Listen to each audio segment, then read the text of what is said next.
Used to be in French. It used to be in French. It's true. It's true. It's true. Okay, so here it says that we are live on YouTube. Let's see if we are actually live. Okay, YouTube says we're live. I want to see. I want to see. I want to see. Just to make sure. How are you, Michael? How you doing? I'm great. How are you? Yeah, I'm great as well. Thank you very much for asking.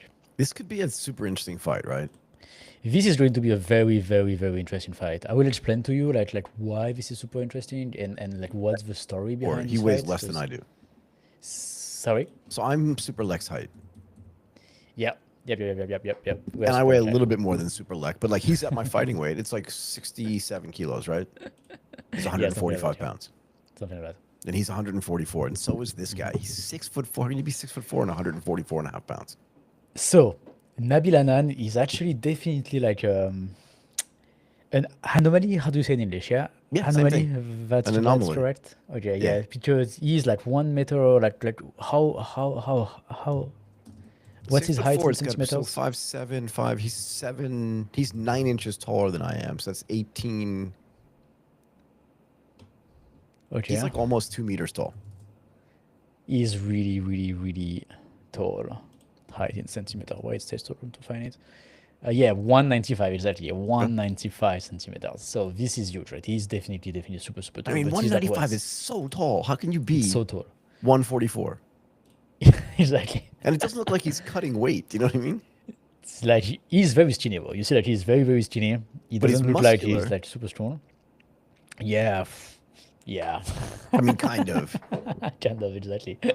Look, he's also very young. He's so very young. He's like maybe 19 years old or 20. something like He's that. 20 years 20, old. yeah. So he's 20 years old. This guy can speak Arabic, Thai, English, and French. Like he can speak 4 languages fluently. He's Thai Algerian, and so that's why he can speak so many languages. He is almost 2 meters high, 60 something kilos, and the crazy thing is they fought already I with know. Super Light Michael, And he like I don't crushed know, a him. year ago or something like that. He And crushed him. Super Light is crazy, right? Like Super Light is just so good at Muay Thai, he's just so strong and everything. And definitely trust him. First round KO. Yeah, And but there he is hurt this him like really badly. Like he fell down to the ground and exactly, crumpled into a mess. exactly. Like he got him with like some very crazy body shots. Yeah, some like really very, very bad punch to the body and cheat and all of that. And Nabilanan just couldn't do anything to Super Ledge. So yeah, so first Is your, round KO. is your volume on? Volume 4 fight. Yeah. No, I'm not listening to the fight. Yeah, I'm not listening to it either. Yeah. But like he doesn't But even have to lift his legs up to climb over the yeah, fence. exactly. Exactly. So yeah, Like this is interesting, definitely right? like His father's Algerian and his mother's Thai. yep.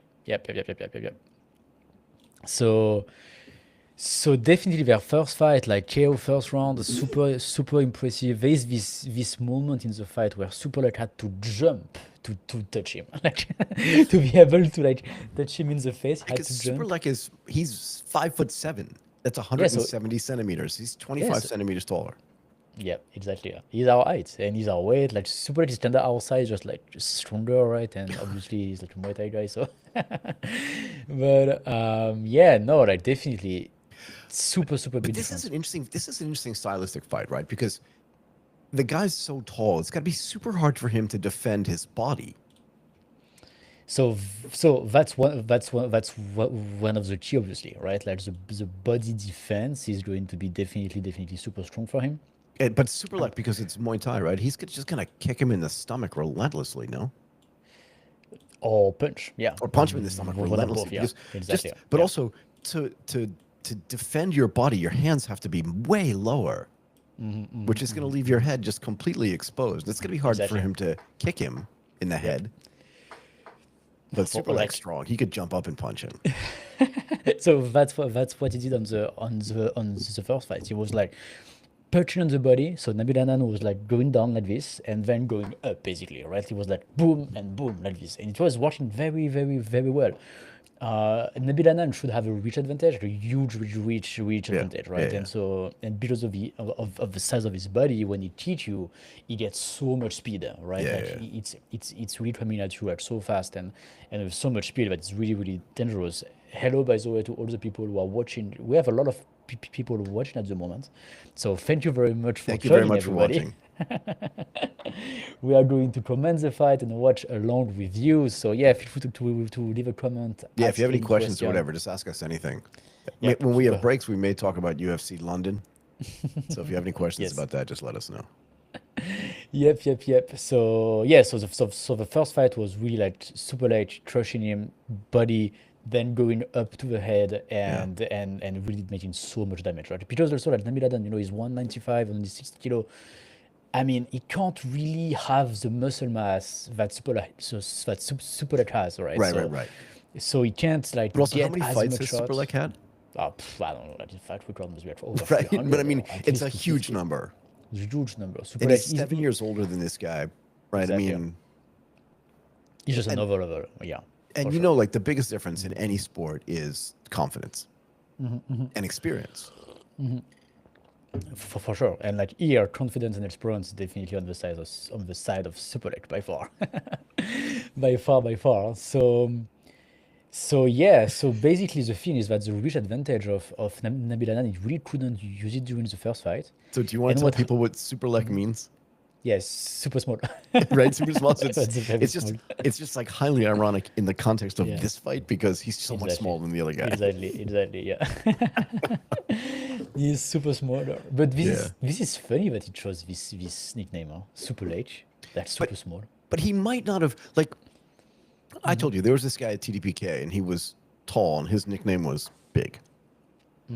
And it's likely that that nickname came from his parents or his grandparents, right? Maybe he was born like 8 kilos or something, Maybe, yeah, that's possible, right? That's right? possible. And so he was small, and so they just called him super small. Right, super small. It's just a hilarious nickname. It's a very funny nickname. It's just a very funny nickname for a Muay Thai fighter who I was love from the Thai fight nicknames; are the best. and who almost win everything. So what's your so what are you thinking about this fight strategically? So the thing that's very funny about this fight is that Super Edge beat Nabil Anan like easily, like really. It was like really. I don't Yeah, think it was like scary punches or easy. Like you could see he felt bad actually because I watched the first fight. exactly.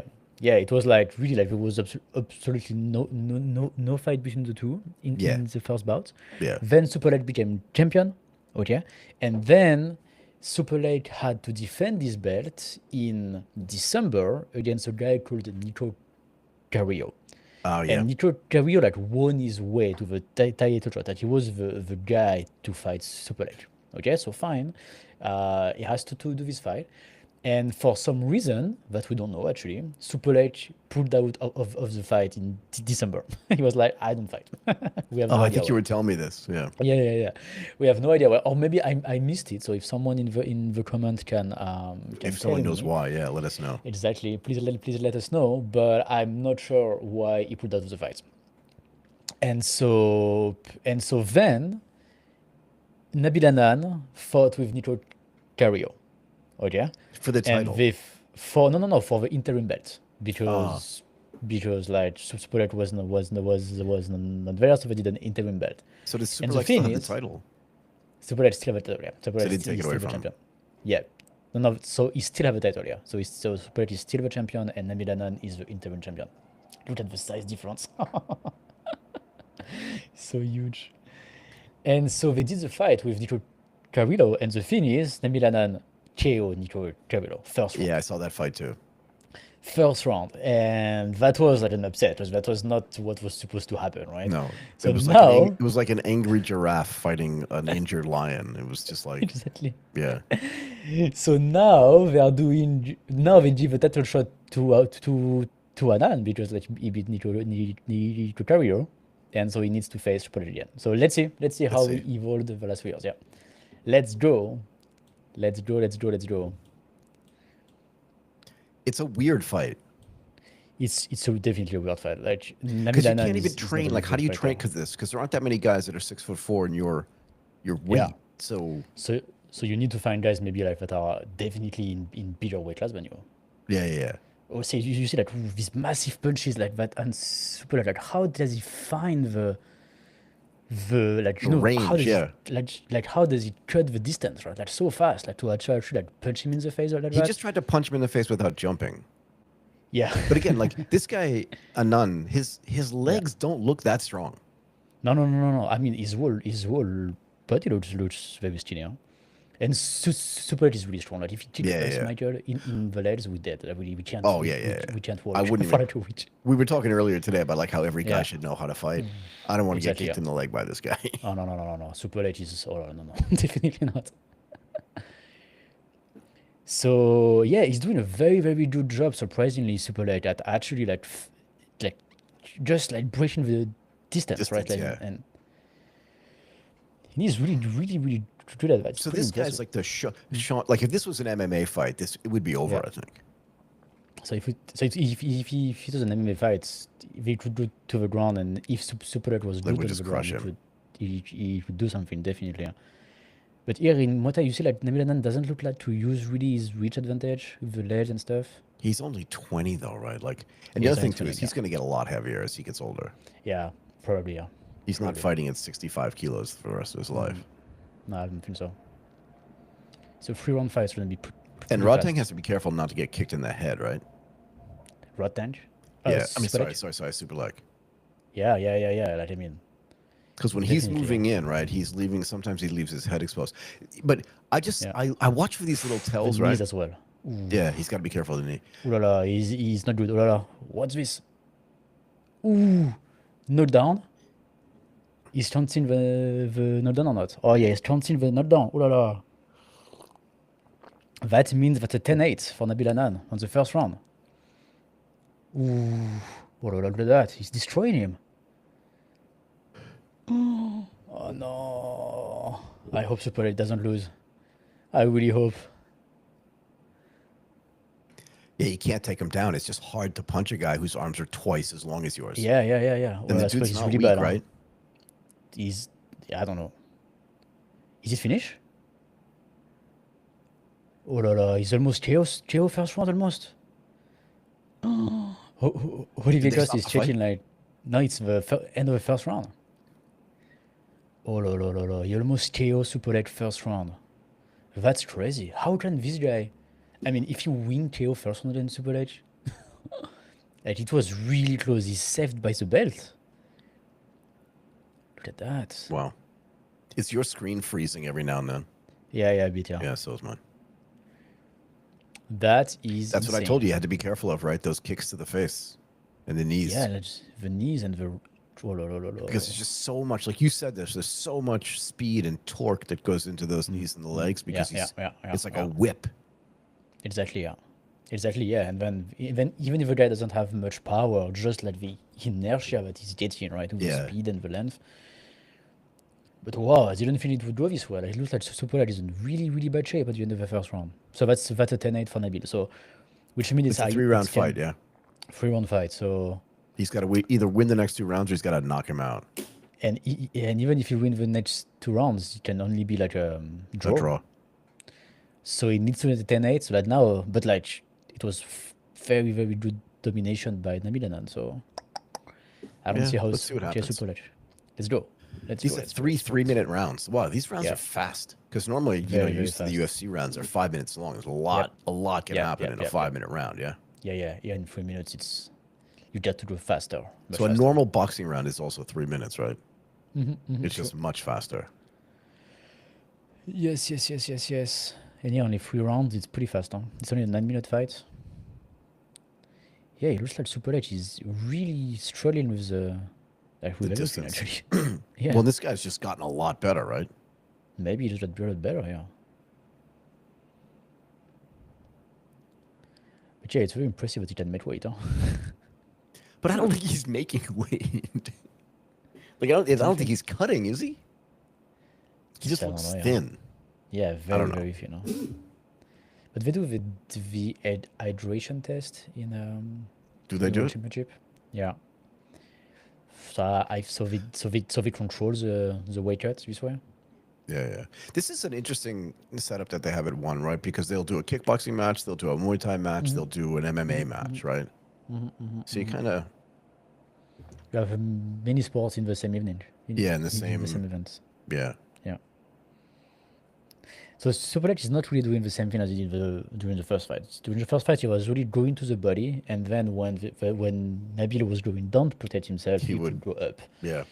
Here, he's trying to go up directly. He doesn't really go to the. I wonder why, because to it the worked body so shot. well. He's kicking to his stomach Yeah. again now. Yeah. So he just did it now, and when he does it, it works very well. So it works really, really well. Especially look like those knees are just so dangerous from Nabil Anand. Yeah. I mean, he can knee you at a distance where Super Leg can only teach, right? So Right. He doesn't have to be right next to you to knee you because he's not Yeah, your like height. good. He can be like Exactly. a couple of feet away. Yep. And the thing is, because it's not MMA, you can't like grab his leg and throw him down, which is too bad. So you can grab in Muay Thai or a high kick knee or a look to that. That's when Super Leg is not getting good. Oh la la, that was bad again for Super Leg. I don't like the way this guy Nabile keeps keeps looking at the clock though. I mean, yeah, he did a 10-8 in the first round. So the smart thing to do is to go to the end and don't take too much risk. So I think this round is, I don't know, that's close, huh? Because I think most of the damage was done by the Milanan at the end. I think that's a 10-9 round for the skinny guy. Again? 10-9. I don't think it's 10-8. I think it's 10-9.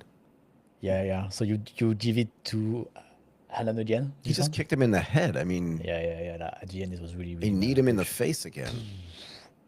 It's almost like an unfair fight. And he tried to uppercut him, but this is where the experience comes in. Right, that's a agree. It serious looks head like- kick.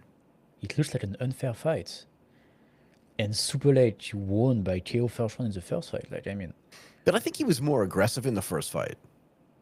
I don't know. He had a Maybe, better strategy for sure. or maybe just Nabil did the. Or maybe appropriate Nabil was just too inexperienced. Adjustments. Yeah, now he just found the solution to counter Super Leg, right? Yeah, the other thing is, nobody else can use this strategy because nobody else is that tall. it's true. Right, so everybody else has to fight super like a regular Muay Thai fight because Yeah, they're mostly the same size and the same height. Yeah. And you're right. Maybe like the training was just like impossible, and Super Leg just didn't train properly. But the strategy seems bad. Like he should be kicking him in the Yeah. stomach. We said this before the fight Yeah, started, just yeah. relentlessly kicking him in the stomach. Yeah. I don't really see the game plan of Super Leg here. It was really clear during the first fight. Here, he's going to the head directly very often. It doesn't make any sense, actually. No, Super Leg, don't lose. He needs a finish. Huh, Finish, in yeah, he's got this- to knock this guy out. He's only got this 2.5 round, minutes to do it. It's just not going to happen, I don't think. Yeah, he does. I don't feel like he's getting anything from. But from Anane Nabil, looks huh? tired. He looks very tired as well. Yeah. Oh, look at that.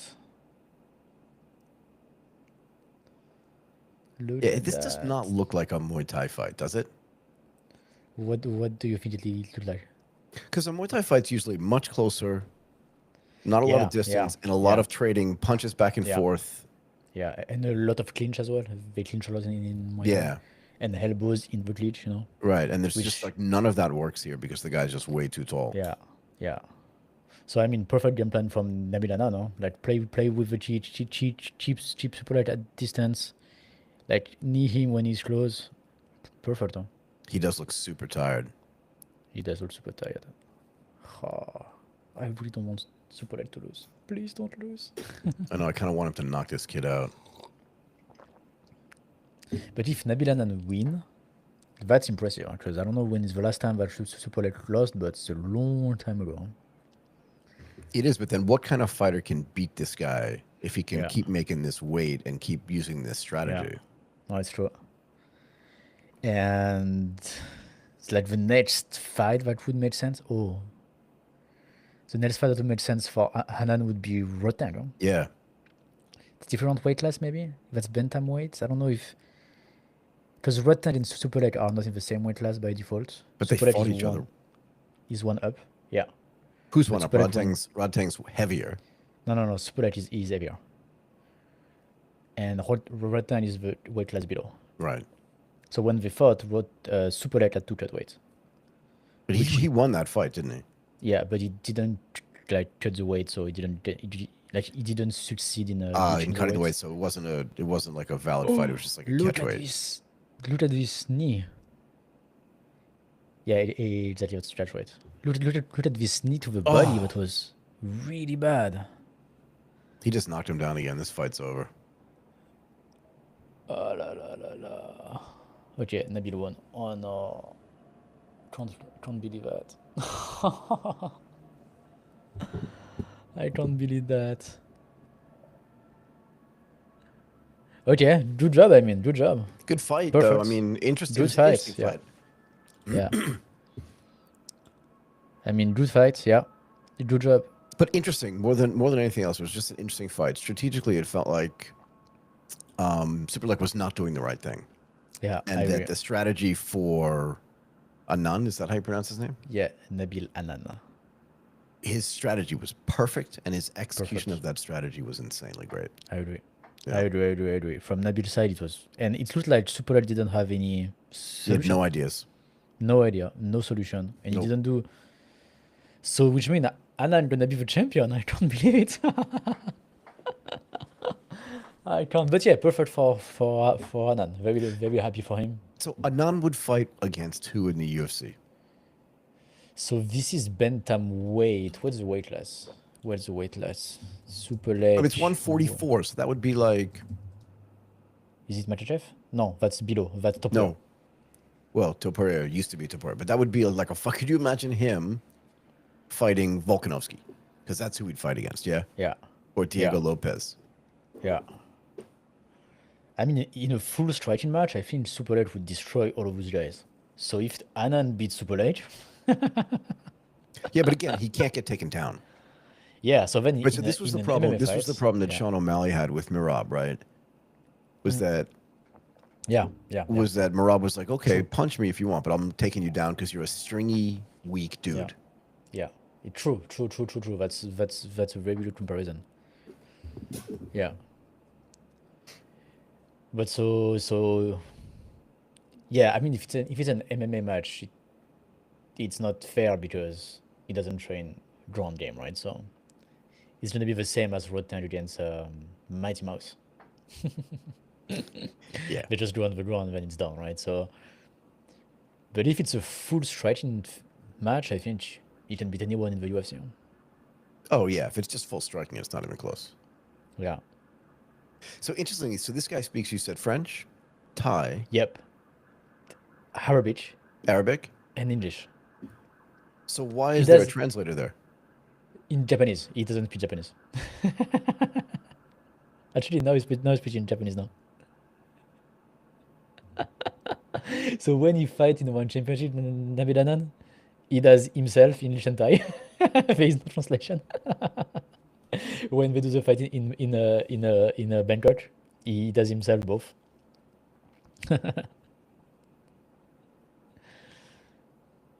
So it looks like he didn't get the belt. Why? He didn't get the belt.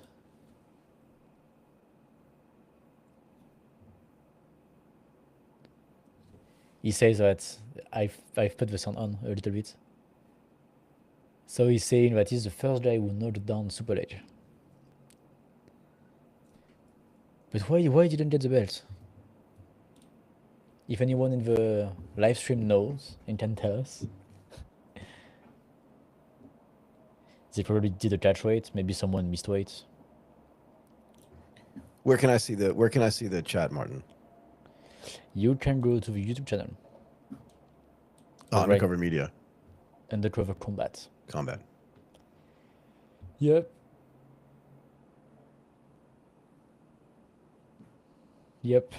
But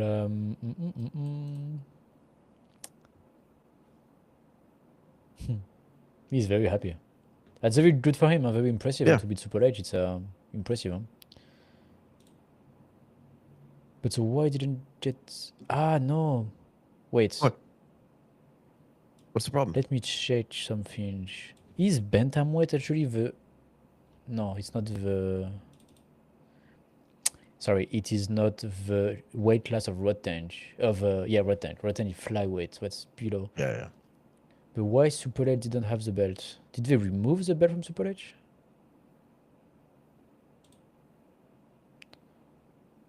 Or did he have the belt in kickboxing? Ah, maybe he had the belt in kickboxing, maybe. Huh? Ah. Because, you know, in one championship you do Muay Thai and all of this, Yeah. right? And so maybe he had the belt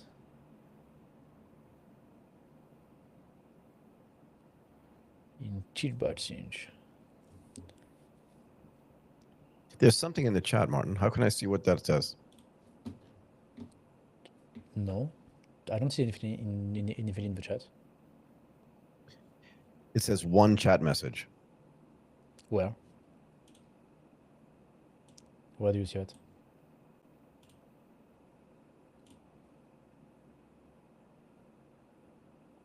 Huh?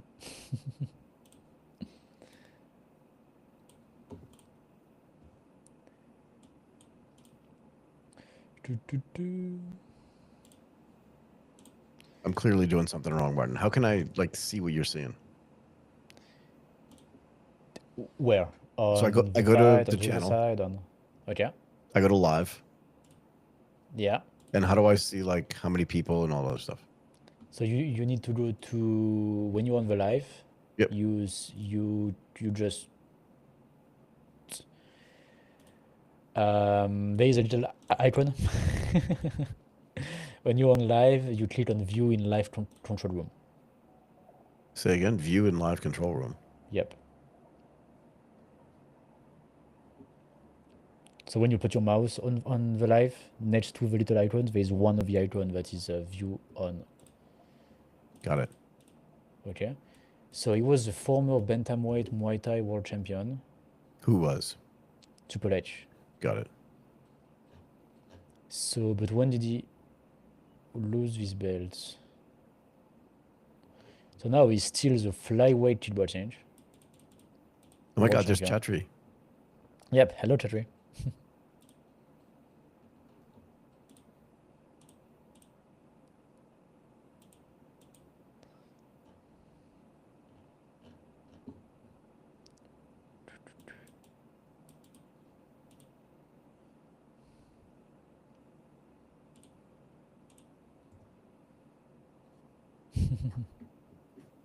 He's half Thai as half Japanese. I didn't know that.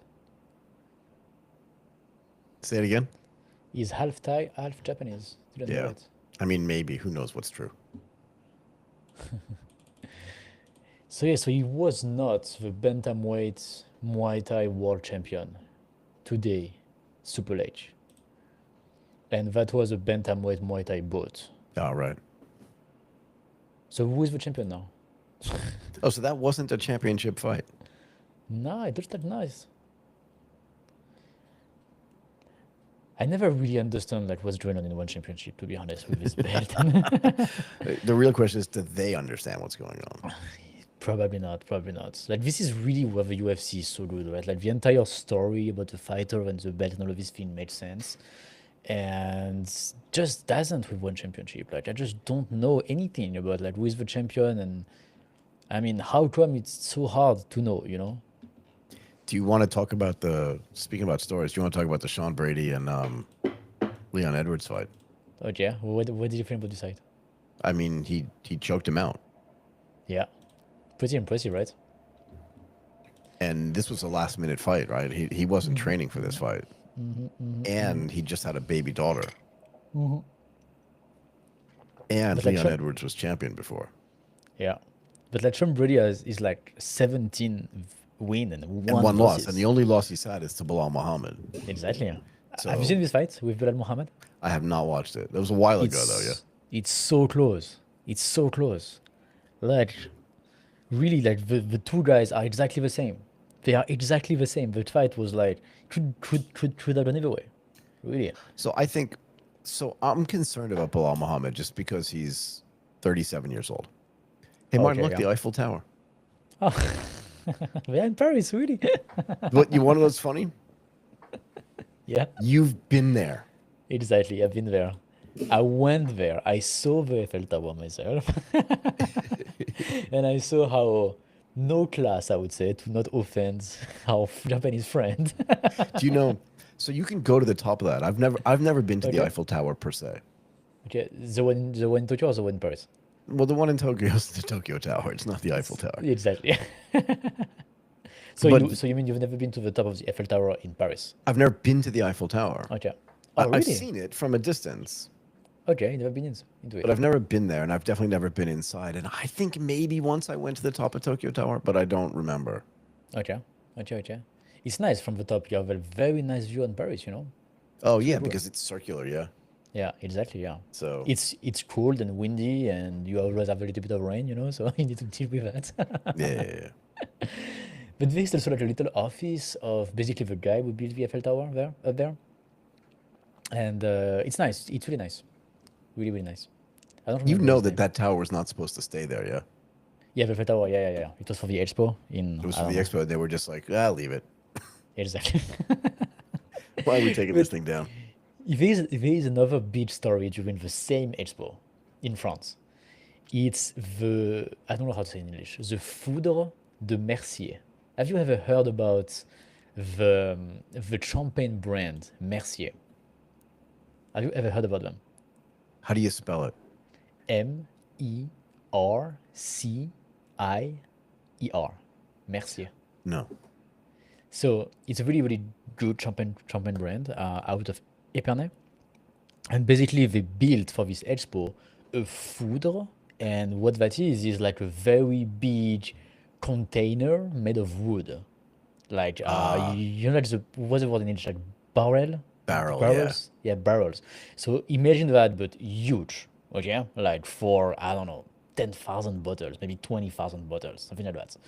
Really, really, really huge, something like massive. And so they built it in Epernay, and it's like an hour and a half by car today to go to Paris from Epernay, okay? Oh, it's not But that in far. Okay. the 1800s, you had no cars, obviously, right? And so they took the food from Epernay to Paris, and the thing is so huge, the road was so small that they had to destroy houses to pass.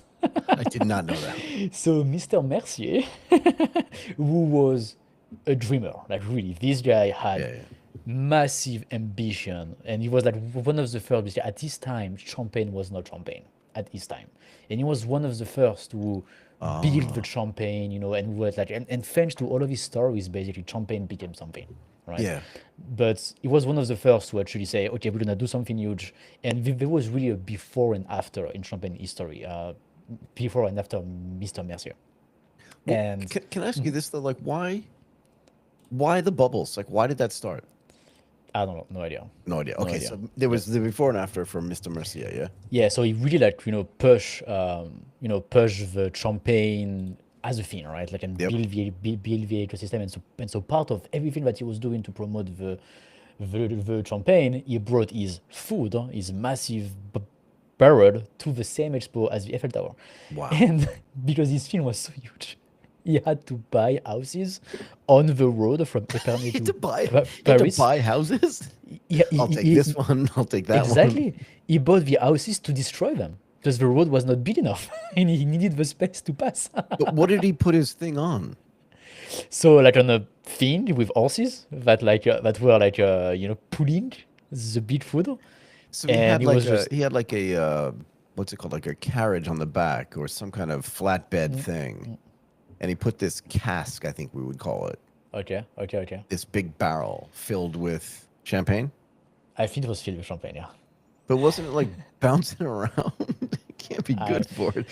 I don't know. I have no idea about like all the little details, but But I he did also that. can't imagine that Mr. Mercier went to Paris like, oh, all the time because it was far away. Yeah, So did he know along the way he was going to have to buy houses or did he just like improvise? Just make it up? I don't know. But you I know what don't I know. mean? He was like, Yeah, oh, yeah, yeah, God, do yeah, I yeah. have to buy another house kind of thing? So That's such a great I don't story. know. But that is definitely funny. That's definitely funny. And so this big food is still in the Mercier headquarters in Epernay. So when you go there, they have put it like in the at the entrance. It's Yeah, huge. yeah. It takes like 2 floors, two stories. But then you learn about Wow. the whole story, and that's the same expo I just checked. It's in 1889 exactly that they did that. And so yeah, pretty funny that it was the same expo as the Eiffel Tower. That is hilarious. So yeah, the foudre de Mercier. When you go to Epernay, Michael, you can go have a look. You'll take me there. Yeah, I will take you there. You can visit like the cellar of Mercier, Oh, really? and that's one of the biggest in the world. And they have so much money into this cellar, like really just insane. All the bottles I'm that are sure. there, just insane. Okay, new fights. I really don't know much about those two fighters. Do you? No. But I one don't of them know is Thai much. and one of them's Japanese. And I think who's the champion? The Thai lady. So the belt is on the line though, right? Yes, I think so. Yeah, I And thought the maybe Thai Boxing lady's World Championship. 23 and the Japanese lady Kana is 32 years old. Okay. Okay. So yeah, I don't know much about those fighters. Let's see. Like we are very surprised with we are very often like getting good surprises from women fighting. Yeah, I mean that Like Wei Li last Zhang time we fight did. that Wei Li Zhang fight that we saw Yeah, against yeah. what was her name?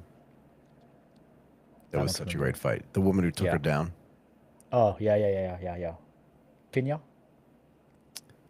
I don't remember her name, but yeah, it was really, really great because you could Really see Wei Li technical. Zhang Yeah. in real time, like calculating Mm-hmm. and testing and stuff like Yeah. that. Yeah, it was It really was so cool. cool. It was so cool. So yeah, let's see this one. Let's see this one. So Martin, no one's watching now. We've had 30 people come to the channel. Yeah, exactly. Yeah. Hmm. Thank you everybody for coming. It's a pleasure to have you with us. Yeah, it's awesome. 30 people. Let's get more. Let's get 300. Maybe yeah, because we are really early still at the big fight. Super Light was one of the big fights. Yeah. But I really want to know what happened to the belt. Like, what's the story? Did they take the belt away from him because he didn't do the fight in December? Like,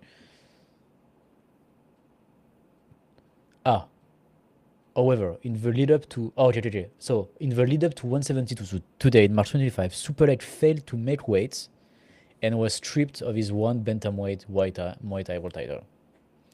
So he did not make weight, Got it. and so That's why that's they how he lost his belt. But also he lost the fight, so you know what? Like, I mean, so is Nabil Anan now But they the didn't belt one? him. Wouldn't they have put the belt around him? Yeah, that's why it's weird. But he was the interim. So that would be crazy that he didn't get the belt, Nabil Anan, because Super Light didn't make weight, even if he Yeah. win. Right. That would be crazy. So Martin, here's what I want to know. This woman, right? Pitaja, where does she train? Yep. So Pitaja, we can check. Huh? Do you think she's at our gym? No, I don't think she's at our gym. They go to those Muay Thai camp, you know. Martin, we should go to Phuket and go to whatever Bang that Tao. gym is there. What's it called? Bang Tao? Bang Tao, yeah, Yeah, we should go to Bang Tao. would be super. So this is the thing about Thailand too. Because the Muay Thai is so prevalent, right? Yep. Like if you were standing next to this lady in a bar, you wouldn't know that she could completely kick your ass. Do you know what I mean? With no effort. No, like while she was Yeah, in a conversation with somebody else. exactly. She would But do it but you know what I mean? effortlessly. Like if you were just in a bad mood one day and like, do you know what I mean? Oh, Completely. Yeah, completely. No, yeah, I agree. It I'm is. rooting for the Thai lady. Me too. Oh, she's strong. Yeah, and she looks serious. I mean, she's She 23. she's 23. And she's the champion already. Yeah, and look, she's all decked out in Fairtex. Yeah, Pink that's Fairtex, I their like it. That's really nice. Yeah, it's Fairtex really is doing nice. some really nice equipment for Is the Fairtex? Fairtex fighters. is not a Thai company though, is it? I think it is. Yeah, I think it is. Let me look it up. I think it's Fairtex. Yeah, I think it is. Huh? I think their headquarters is in Pattaya. It's just next to Terminal 21 in Pattaya. So Fairtex was founded in 1958 in Bangkok. Its headquarters, you're Okay. right, are in Pattaya. Okay, yeah, okay. I've been there. It's very special. It's right next to It's Terminal 21. yeah. So it's like 2 minute walk from the beach. Yeah, They have a massive Fairtex trading center, and a lot actually of those guys train there. So I haven't been to Pattaya in a long time. So that must Yeah. mean that like I was right past it, but just didn't know what Fairtex was. Probably, yeah. Yeah. 'Cause it's like Wait a it's second, is it really across the obvious. street? Yeah, because I know yeah. exactly where it is. So you have Terminal 21 on one side, then you have the street, and then you have Fairtex Trading Center On the on other the other side, side. yeah, and it's Yeah. huge. Huge, Yeah, massive, huge. I remember. So when you're coming massive. into town, right, off the highway, Yeah, it's on the yeah. right-hand side, yeah? Exactly, yeah, exactly. Yeah, I've On the seen right it. I side. was just like, but I didn't know what it was. I'm just like, wow, I wonder what that thing is.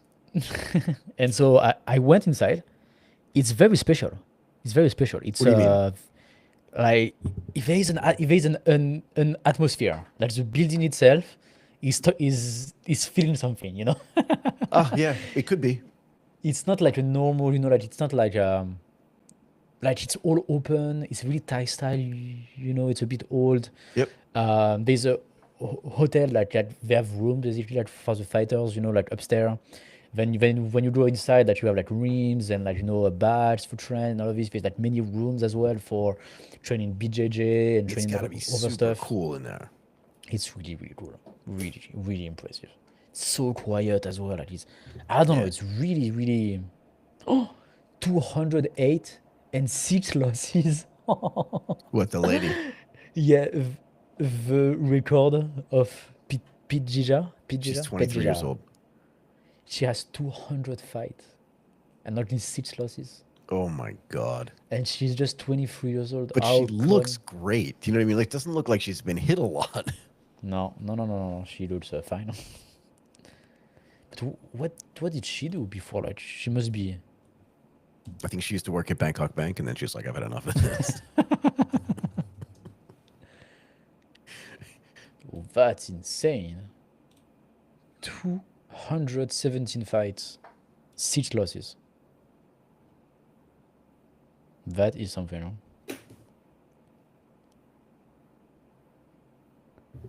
That is something. That's impressive. Well, it's a 97% win rate. Okay, let's see. So it's kickboxing. So kickboxing, they have no clinch, they have no elbow, and they have no catch as well of the cheat. Oh, it's kickboxing. Yep, it's kickboxing. Oh, okay. And that's championship. At that size, that's kind of weird.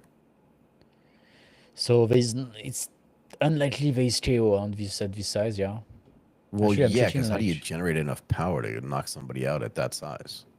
Actually, I'm checking like a Pidgeja record, and she has a lot of KO actually.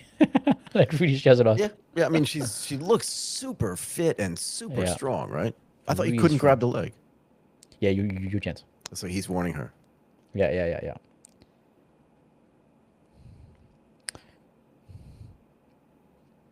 But so far, the Japanese lady doesn't look like outclassed. I don't know. No, definitely not. She looks really good actually, the Japanese lady so far. I mean, all that movement is not bad. Although I will Mm-hmm. say this, that the Thai lady's outfit is way better. The Fairtex, they do a really good job. Yeah, they do a really good job. I really like their stuff. I have a few like Fairtex shorts and stuff, and it's so nice. Where did you They get have them? there's a Fairtex store in Bangkok. But And where? all the Muay Thai gym, so the one that I went last time was in Bang in Mega Bang. Oh, I should go to Bang now. But all the Muay Thai gym, they sell Fairtex stuff, huh? So you Yeah, can for just sure. go inside and just grab something. But they do like crazy gloves, like really like not only like normal black or red gloves, they do like painting on the glove and stuff. It's so nice, like really. So Yeah, I beautiful. mean, if it's in Thai, if it's a Thai brand, like the design and the fabric should be amazing. Exactly. Right. And it is really amazing, and the design is amazing. We should get Fairtex as a sponsor. Yeah, it would be super. It would be definitely super. We should can do talk it. to them. We can do the headquarter in Pattaya. We just go over there. Because Yeah. the guy who runs it speaks English. Well, because he Probably, must yeah. have gone international school, right? There's no way Yeah. that dude just like went to regular Thai Yeah. school. Yeah. Oh, she did probably. a spinning back kick. I mean, back. Yeah. So who do Yeah, you think so- won this round? I think the Japanese is good, huh? More active for sure. Yeah. Definitely doing I great. wouldn't say anybody's dominating, but I definitely wouldn't say that the Thai lady's outskilling her. Nope. Definitely Interesting. not. Yeah. She definitely is not outskilled. She's fast, the Japanese as well. Say again. No clinch. She's fast as well, the Japanese lady. Yeah, She has like good movement, good combo. I mean, 32 Yeah. is not old. No. That's like a lot of the champions are at this age, huh? So she grabbed her by the back of the head and kneed her. That cannot be legal Yeah. in kickboxing, No, right? you cannot grab. You can do it in Muay Thai. Yeah, It's Muay Thai. easy. Yeah, that's a Muay Thai move. But in But in Melee. kickboxing, you can't do it. She did that probably because she trains Muay Thai as well, right? Exactly, yeah. There is a lot of those guys who are in one championship who do both sports, Yeah, right? They do yeah, Muay Thai and they do kickboxing. And so sometimes you see stuff like that, I wonder who won that round. Close, huh? Very close. I would give it to the Japanese lady. She grabbed her leg. That's first of all. And got a warning. I don't know if they take points for that or whatever, but I think just one at first. Before they take so yeah, I don't think the Japanese lady lost it outright. I don't know who won that round. I wouldn't be surprised Let's if see. it even. The cool thing with a smaller weight class like this is that very often it's much faster and much more technical as well. Right? Yeah, So yeah. this is why you see like very nice move, very nice combos, and very nice finish like this, right? Yeah. So that's the cool thing with this small category compared I to agree. the heavyweight or light heavyweight, where very I often it's agree. very slow. Like, did you watch the fight like Blachowicz against Elder at the UFC last night? No, did you? Yeah, I did. Light heavyweight. I mean, just in the first round, I'm pretty sure they did more significant strike than the entire fight of Blachowicz. Wait, so who was it? Blachowicz against who? Edgar. I don't know how to pronounce his And name. who won? The other guy. Oh, Blachowicz. really? So isn't Blachowicz's career kind of over? So I would say Oh, he just lost like Carlos Ulbert. yeah. So Blachowicz is 40 something, like 42, Yeah. 43. His career's over. But wait, his last three fights, I think it's Enkalaev, Pereira, and Elborg. And He lost them all. so he did draw against Enkalaev. He lost against Pereira, but it was really close. Oh, he could yeah, I have saw gone- that he could have fight. gone I everywhere. saw that fight. Yeah, that was super close. And this one as well, he went to, and he lost also this one at the decision, but it could have gone either way as well. Like it was super, really? super close. Yeah, definitely, it was not destroyed at all. So this Definitely round not. is definitely going to the Thai lady. Yep, Because she definitely. knocked her down, is way more active this round. So let's just call it two. Let's call it one round each. Ooh, nice. Yeah, why Nice. wasn't she doing any of this stuff last round? Was she just like, she took the round off? What are you doing? Ooh, nice tip. This tip, like, it's so hard to get power when you do this tip. But once you find it, it's really efficient. Ooh, Yeah, this she looks definitely really goes to the, strong. yeah, she's really strong. This definitely goes to the Thai lady. Yeah. Look, the Thai lady, like, when she touches the other one, it looks like it's doing a lot of damage. Yeah, a lot of pressure, a lot of volume, a lot of combos, and power. Very Yeah. nice. Really nice kickboxing change. That's very high level cheat, but that's good, huh? Yeah. It's good stuff. Smart. I need to go to the bank tomorrow Okay. to get my bank card updated because if we go to Singapore and we can't get cash out of the machine, we're in trouble. We are in trouble, yeah. Because I don't think Pay Now and PromptPay are connected yet. I don't know. I don't know either. I can ask the internet later. Yep. We need to ask like all of our fintech friends. Yeah, and if it isn't, why? But last time you remember when we were at Singapore Fintech Festival, it was really hard to pay. I It was know. all about like seamless payments and digital payment I and know. everything, And we couldn't pay for anything. Do you I guys couldn't pay for do you guys anything. have any cash? Exactly, exactly. At the end of the day, it was, do you have cash? Because like you just can't pay. I was like, But wait a that's really second. funny. Wait a second. There's 75 payment companies here that say it's seamless, frictionless, blah blah blah. Country. It's digital everything, and I cannot pay with my phone. That was so okay. Do you guys have cash? Ooh, that is nice, right? Okay, cool. So I think yeah, 1-1. Third round, Oh, but the Japanese lady first round was good. Second yeah. one she was like So she's she outpowered. looks I think. beaten now. Yeah.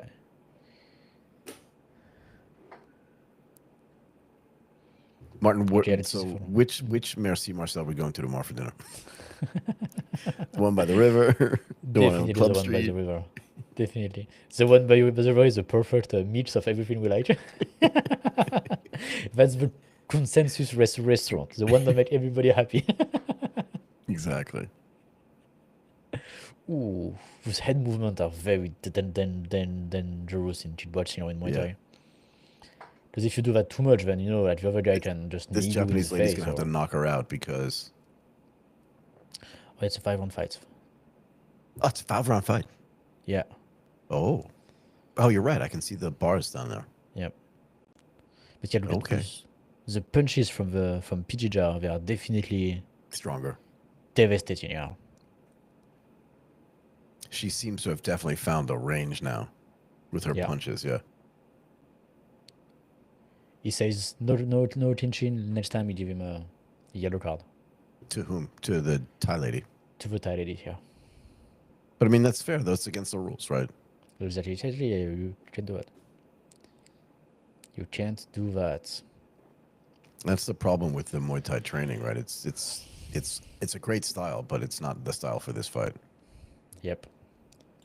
And if you constantly train Muay Thai, then you have, The the instinct is there. automatic reaction and the instinct Yeah, it's just the is instinct. just to clinch, basically, right? So.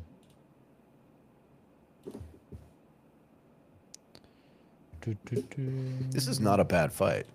No, it's really good. Very technical. Two very nice. talented ladies. Yeah. Not much on the defense, though. No, not really.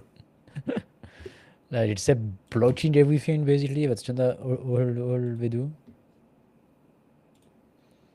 But like, not a lot of. She's really strong. She's punching her right in the body, and she's not flinching.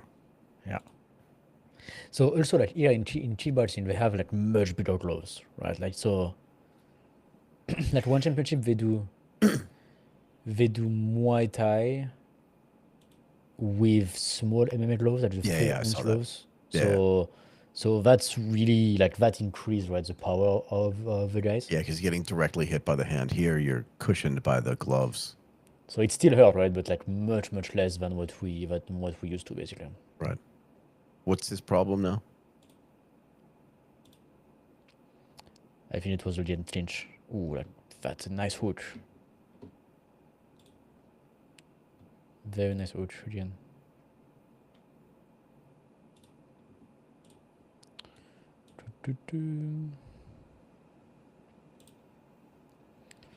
Actually, I think I give the third one to the Thai lady, even though they are both pretty active in this one. Yeah, I think she's just had the more significant strikes, and it's 2-1. I would call this fight 2-1 right now. Yeah, for the Thai lady. Yeah, it's not over, but the Japanese lady in the corner just looked a little bit, what's the right word? Demoralized. Although the she's Thai doing a lady's good looking a job, I little think. tired. Sorry, go ahead. Yeah, I think she's still doing a good job. She's not overwhelmed. She still in the fight. Yep. Yeah. It's not bad. Yeah, she's not being overwhelmed. No. So what do you think of Riverside as a streaming platform? It's fine, huh? Yeah. Let's see the quality on YouTube after the recording. I want to see that, how it is. It should be high But because you have let's see. what kind of you have a 4K camera? Yep. So do I, and my settings are for 1080p. So Let us know in the comments if you can see us well, if you can hear us well, if everything's fine.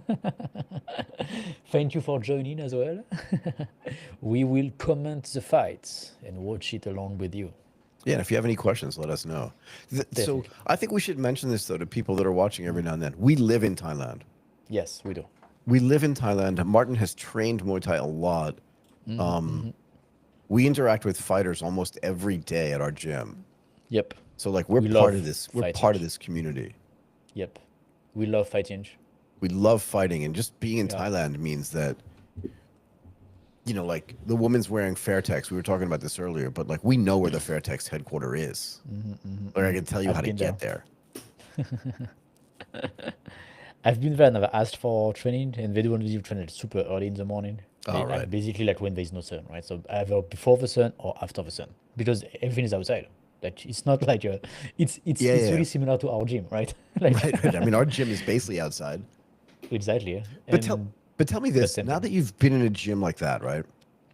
When you go to when I go to my gym in my building, which I almost never do anymore, it's too cold. Like I don't think you can work out in a gym where there's air conditioning. It's just not the right. Do you know what I mean? It is different for sure. It is different. When I went there, like actually, last time I went to like a normal gym, let's say a commercial gym, Yeah. it was in France. When I went back in France in Oh, December, right. and you need the heater on in France in December. So I was very happy that there was the heater on. Yeah, well, that's the thing. I hadn't thought about it, but imagine if they didn't turn on if it was outdoors like this, but in the winter. But in the winter, exactly, that would be not good. He just You took can a only point do from that her. in Thailand. Yep. I don't know That's if the fine. yellow card is 1 less points. I don't know, but I mean, whatever it wasn't good. Yeah. No. But why? For clinching? I think so, yeah. Yeah. I mean, there's a huge fight community in Bangkok, right, Martin? And they're like Muay Thai gyms everywhere. And Everywhere. like the guy that you train with is how old? The guy in my gym, Yeah. 45, But how many fights has he had? 300 plus. 300 fights, right? So this is the thing that people should know about Muay Thai is that Yeah. it's not like boxing or MMA where you have like 3 fights a year. She gets a yellow card as well. You could have like 3 fights a month. Yeah, in Thailand, it's just insane. Like she's 23 years old and she has 200 fights. Right. So Just do the math. Do the math. like it's a girl, get into the ring kind of thing. You know what I mean? Congratulations, Mr. and Mrs. whatever. I mean, when you're 20 years old, you are only 240 months basically, right? So if you have 200 fights and 240 months, that's almost one. But like when you turn professional, she probably turned professional when she was 14. So it's 9 years and 200 fights, let's say. I think they count the amateur boats, I think. So they start counting when she's 5, 6 maybe. Really? Because, in Thailand, they start too early, right? Like way too early, which is very, very sad. Well, that Nabil Anand guy said he started fighting when he was 7. Yeah, but he has only Training when he was 7, yeah. Yeah, because he has only 30 fights. So he was out of children thing. So probably his parents basically had enough money to get him through life without him fighting. But that's why Super Leg, Rodtang, and all of those guys have so much fight, because they fight at 5 years old to make money. Yeah. They make money in Thailand by fighting when they are 5 years old, and there's people Yeah. who go watch that, people who bet on that. Like it's just Yeah, crazy. yeah. I've never been to that type of event. I don't want to know go if see I- that, but if I wanna understand it. go. Yeah. I mean, it's from a Western point of view, we could never do that in France or in anything, right? Like No, it's child labor. I mean, it's just, it Exactly. would be illegal. It's But completely isn't Nabil Anand has to be like the Ilya Topuria of Thailand, right? Where like if his Probably family has something enough like that. money, yeah, you To can have get only some 30 pretty good fights. training. yeah, exactly. Yeah. So Exactly. who won But that round? Really, I have no idea. It looks like it looks really close though, and they both get a yellow card. I don't know. I really don't know. Looks like it could go either way to me. So it reminds me of this. She doesn't look upset, but No. But so far, the Japanese get a lot of success against those Thai Yeah. guys. Yeah. Again, she's not getting overwhelmed, and she's 9 Nope. years older and not Thai.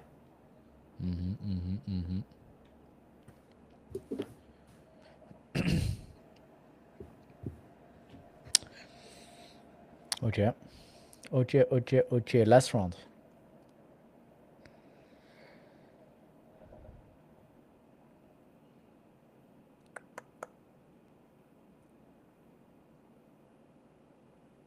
Boy, if just like Chatri had any idea how to do marketing like Dana White's team, this could be so much better. These are This not should be bad so much. fights. No, this is really good. I agree. I'm not sure why one championship is not. I mean, maybe actually, I don't know. Just they broadcast on Amazon Prime, so they broadcast in the US. But yeah, like the entire thing is just not as strong in terms of marketing as the UFC, and really, really far. And in a way, the Yeah. UFC actually used to be way better about this. Like when Yeah, McGregor and all of those guys. when were there. McGregor was fighting Khabib and even Jose Aldo, right? They did like tours of the whole world. Yeah. They flew those guys everywhere Yeah, to no, sell it more was insane. pay-per-views, right? I agree. It was insane. So yeah, but And you Dana know, like, wasn't even in London this time. yeah, true. Actually, I think he was. I think I saw him. But I mean, he wasn't at the post-fight press conference, No, was he? no, he didn't do it. No, Who did it? Was that Hunter? I don't know. I don't know either. I But didn't the guy watch. was like wearing a sweater and like Oh, it was like your uncle was doing it. What are you doing? that's not knockdown. No, knockdown yet. Okay, this fight's over. Okay, but the Japanese doing a good job, huh? Yeah, she should not be embarrassed at all. She's not been No. like wildly outskilled or like overwhelmed at Nope. all. Nope. And she's strong and yeah. I thought she fought a great fight. Yeah, very good. Just What's that the her other woman record? was just technically better. Yep. And more power as well. Kana, chin butt cinch, record. 21-3. So yeah, way less fight, huh? 206 for the other one.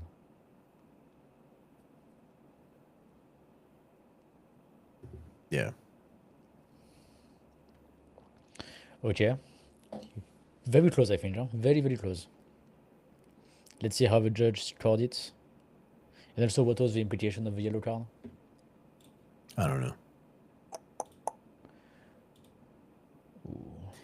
So Martin, did we ever talk about this thing?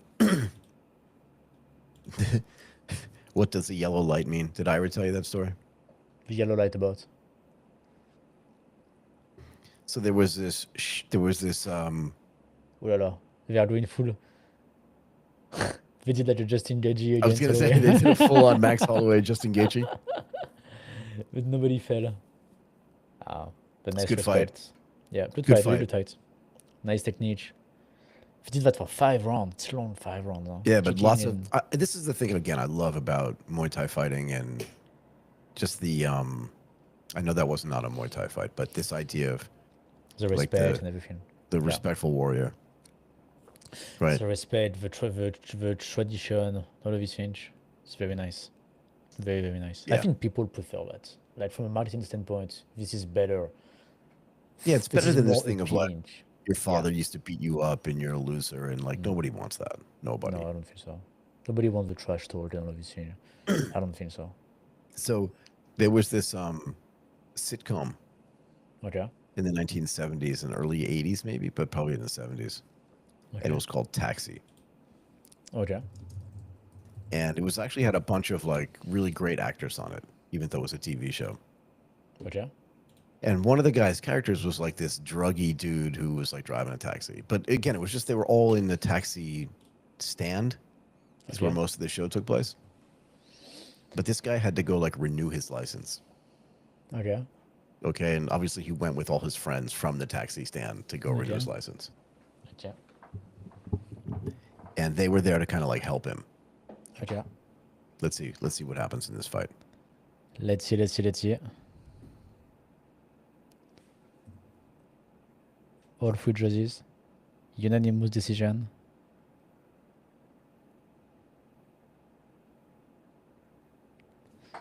Tiger still.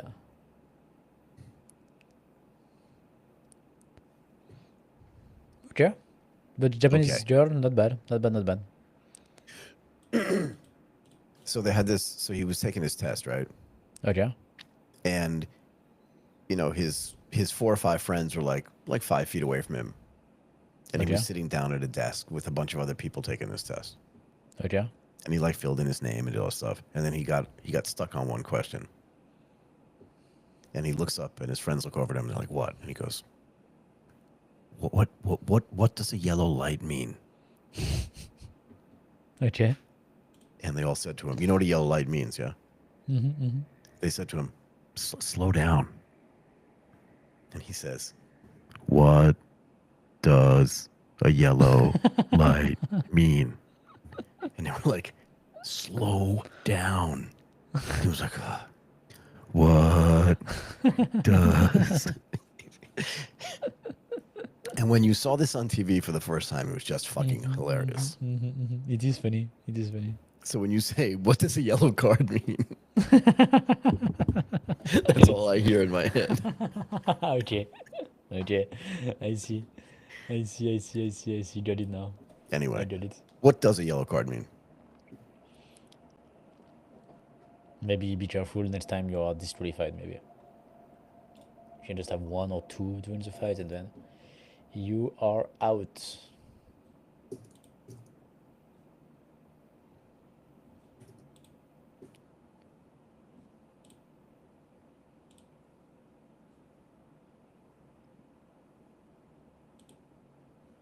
To just say that it's been a while that she fought, and she's a bit slow. But she was not slow, huh? To me. She was pretty good, huh? Mm. Look at the belt, is so big compared to her. Look at that.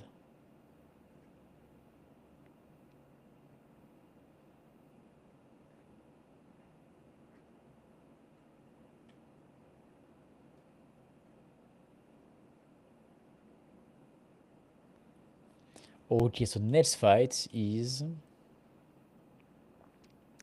Jonathan Dibella against Sam Guayan Jadao. Sorry for the Thai people. It's hard to pronounce. 2 Thai people? Oh, one Nope. Thai guy, one And one Canada, Italy. Strawweight right. chin boxing.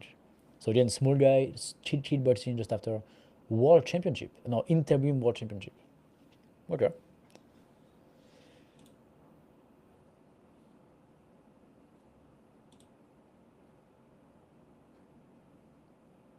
She did like a.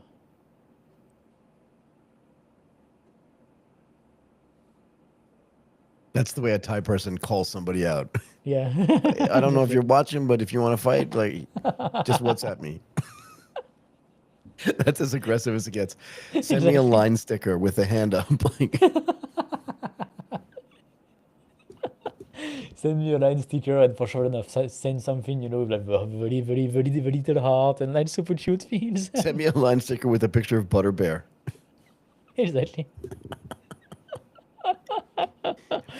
That's how bad the trash talk goes in Thailand. Yeah.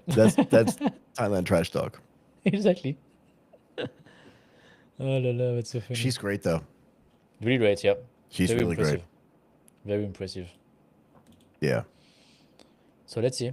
Let's see how that goes. But so yeah, where does she train? Pidija. Where is she training? Pidija training camp. Venom trading camp. Oh, she trained with the French guys. We're in Rayong. No. Wait. No. Thai, also known as Pidija, is a top professional Muay Thai fighter in Muay Thai. She has no. She has a bunch currently was the current one and she was him. So she is part of a Venom training camp. Oh, really? And Venom, is the French brand. But that's weird because she's wearing Fairtex gear. Yeah, Josephine Fertet is sponsoring One FC. one championship. Yeah. Yeah, fair enough. And so that's why fighting out of Thailand, we just say. So they don't say more. How do you spell her name? PHETJ. There it is. Look at her last name. Yeah, I'm not gonna try to pronounce that. Yeah.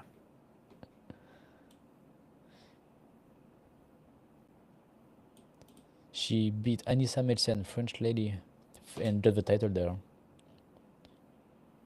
Yeah, she has a history with French girls. Huh?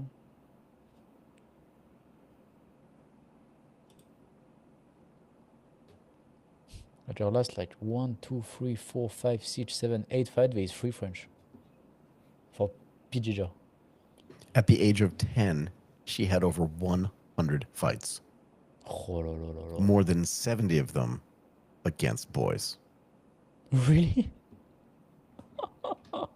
She started fighting Muay Thai at the age of 7 with her uncles, according to her Wikipedia page. She rapidly became known in the provinces as the girl who could defeat boys.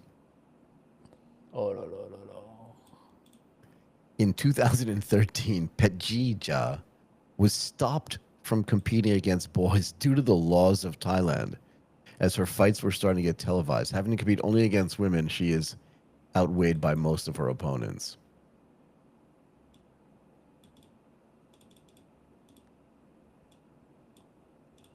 That's crazy. That's crazy. Did she compete in the Olympics as we She said just after? tried. She tried. And so she did some boxing, professional boxing, with 5 Yeah. wins. You see, like this is crazy that she cannot fight against boys because she was on TV. That's against the law, but that's not against the law to have 100 fight before 10 years old. But also, the other fights against boys that aren't on TV, might be nice. But Mabenlai, Might be nice. this is something. You know?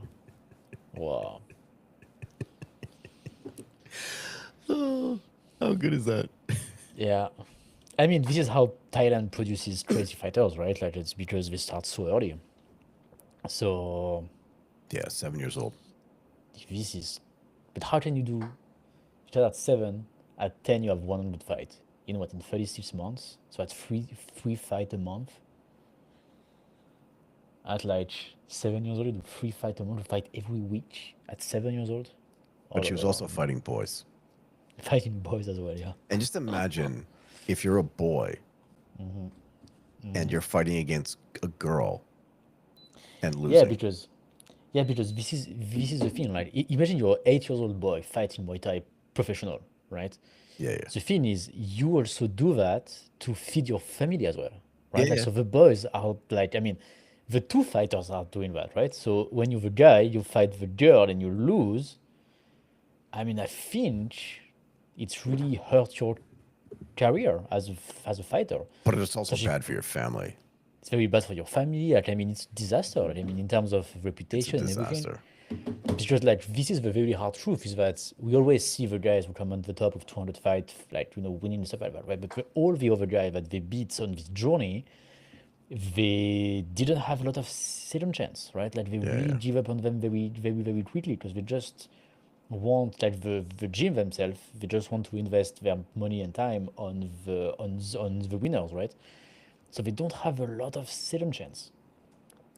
And so pretty quickly they need to go back to their family if they lose, basically, right? But also think about it, just like culturally, in the United States, right? A lot of the boxers come out of like inner city places, right? So like Detroit, Atlanta, Chicago, places where there's poverty.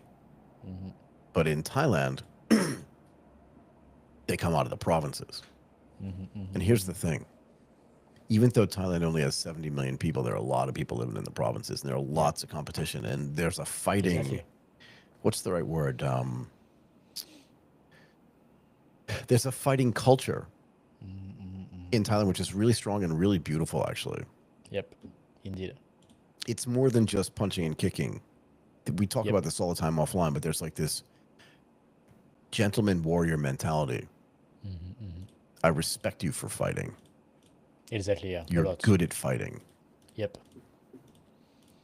And maybe this also comes from, but, you know, they have like a common background, right? So a common hard background, you know, that comes from all of those fights that they do, right? Since such a young age. Yeah.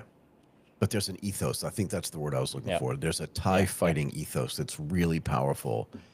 And like, not if you notice, like all the great Thai fighters, none of them are trash talking. Yeah, none of them. Zero. Yeah, I agree. Zero. It's not part of the ethos. And the worst trash talk they do is like, yeah, like if you want to fight, come fight me. That's the worst type. Maybe you're not trash talk. watching TV right now, but if you are, please come watch me fight. Let's fight each other. Exactly. But That's only the if you worst want to. trash talk we do. Exactly. You don't have to. Only if you really want to, because Yeah, don't. I mean, if you're busy, it's fine. this is very funny. So this guy was saying he used to be the champion. So, I don't know. Did he?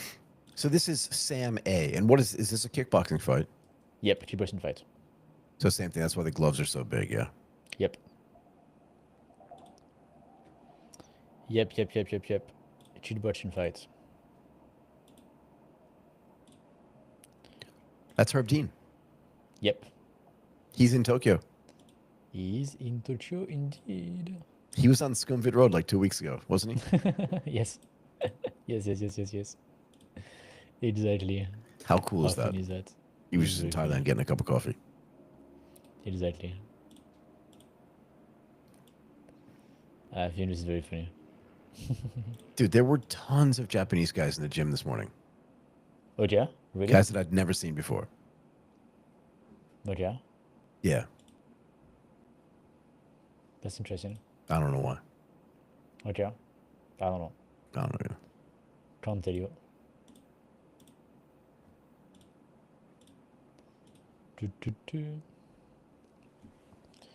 Did you talk to the PFL fighter?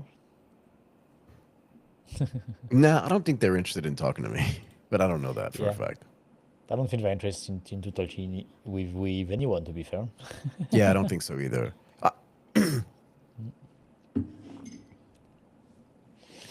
It's Yep. weird for me for a fighter who's kicking people to have feet that are that dirty. Like, they don't have shoes. Yeah, even when they Those walk two guys. outside, they don't have shoes. Yeah, no. Like, they I don't get have it. shoes. You're trying to toughen yourself up, but like, you can wash those things. I understand like the Spartan mentality, but like, Yeah, Put I'm some not sure. soap on that I don't shit. know. Yeah, I don't know how they train. I don't know. I don't know what they're doing. I don't like. I think he won his last fights. Last time I checked, he won. is he? But where's he fighting? So he was in the PFL. He did 2 fights and he lost those 2 fights. So then he's not in the PFL anymore. He fought in an event in Japan. Oh, really? Yeah, But for which promotion? Do you know? I don't know. Not one of the major ones that we hear often. Do you know his name? Yes, I can find it for you. I know his name. It's pretty hard to pronounce or write. It can't be that hard. Japanese names are just Yeah, syllables. actually, you're right. It's not that hard. For And they're me. never that Where- long. Where is he? I mean, I bet I could do this. Tell me. I need to find him. Wait.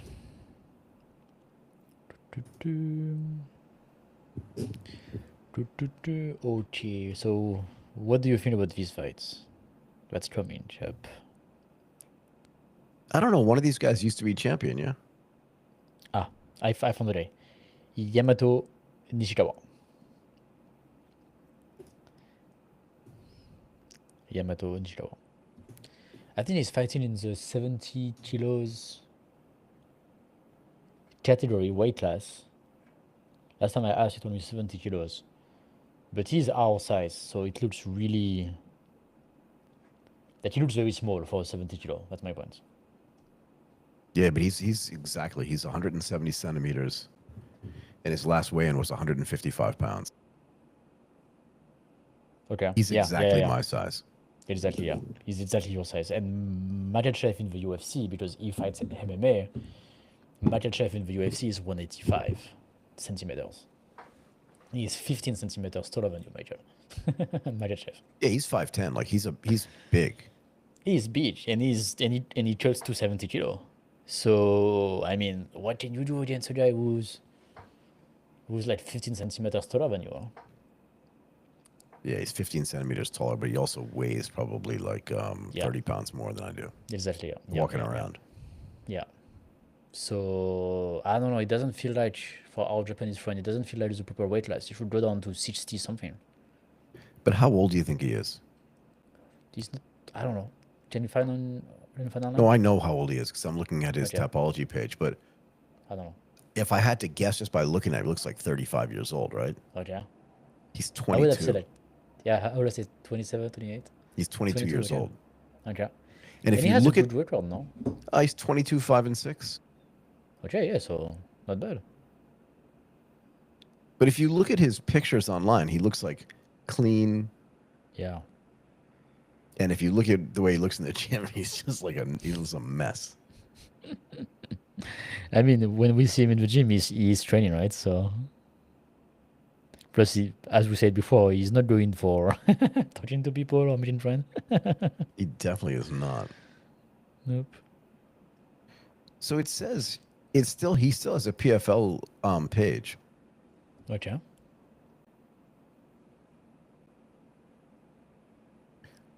Okay, so who's going to win this fight? Jonathan DeBella fighting out of what? Ireland, you said, in Italy? Yep. Canada and Italy. It's Canada in Italy. Jonathan Di Bella, and against a Thai guy. So you said one was the champion. So I guess the Thai guy maybe. Maybe. Somehow. Let's see. Evolve. Oh, he trains it in Evolve MMA, so probably in Singapore. With the Italian guy, No, the Thai guy. the Thai guy. Yeah.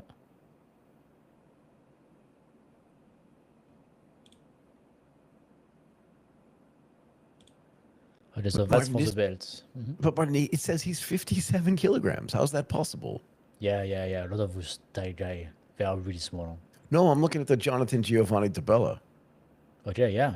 I mean, they're in the same weight class, right? So, But again, he's 5'9". He's 175 centimeters. okay, yeah, 175 centimeters, and they go down to 57 kilo. Wow, I mean, That's 15 kilos lighter than I am right now, and 5 centimeters more. It's crazy. and 5 centimeters taller. Wow. What are you doing? Yeah, so you see, like our Japanese friend who is 170 and fighting at 70 kilo. Like, what are you doing, really? Like, what are you doing? Maybe he fight too often, so he can't cut weight. Maybe that's the only explanation I see. Yeah, because maybe he should go down to like 57. You definitely. If Because you're he would destroy 170, people. exactly. That's what you have to do. No choice. You'd have to. This guy DeBella looks like a fighter in the United States in the 1940s. with the hair like this. With his hair slicked back and, like kind of has muscles, but not really a lot of them. At 57 kilo, how much muscle you can have, really? Like, he looks actually strong, huh? He doesn't weigh 57 kilos there. No, but at some point, like, he was 57. But Martin, so I had lunch with my friend Jonathan Okay. Kahan last week. Okay. He's training for a fight.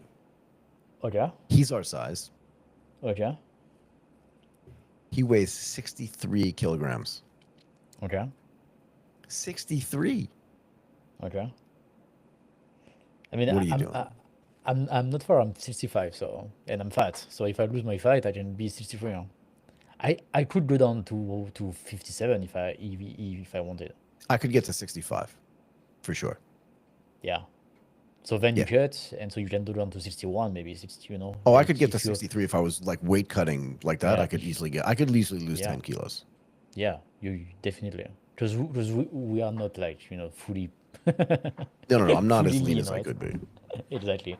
So we could definitely be way more lean, and then you lose like a few extra kilos when you lose the water. So yeah, I think we could do down like 10 kilos in I total. could definitely drop 10. So Yeah, that's why if he's our size and he's 63 and he's lean, like that's kind of what we should be, huh? If we Yeah, were he's super training. lean. He's training for a boxing fight in Singapore. Okay. Oh wow. Okay. He grabbed Okay. his leg. The Bella So grabbed that's his leg. okay. So that's cheat boxing. So we cannot grab later. Yeah. So okay, let's see. So yeah, cheat boxing, no grab leg and no elbow as well. What did you do?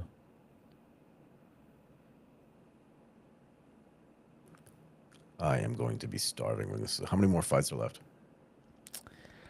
This one plus 3. Oh, okay. But still, it's 6 p.m. for you, Michael. It's time to eat.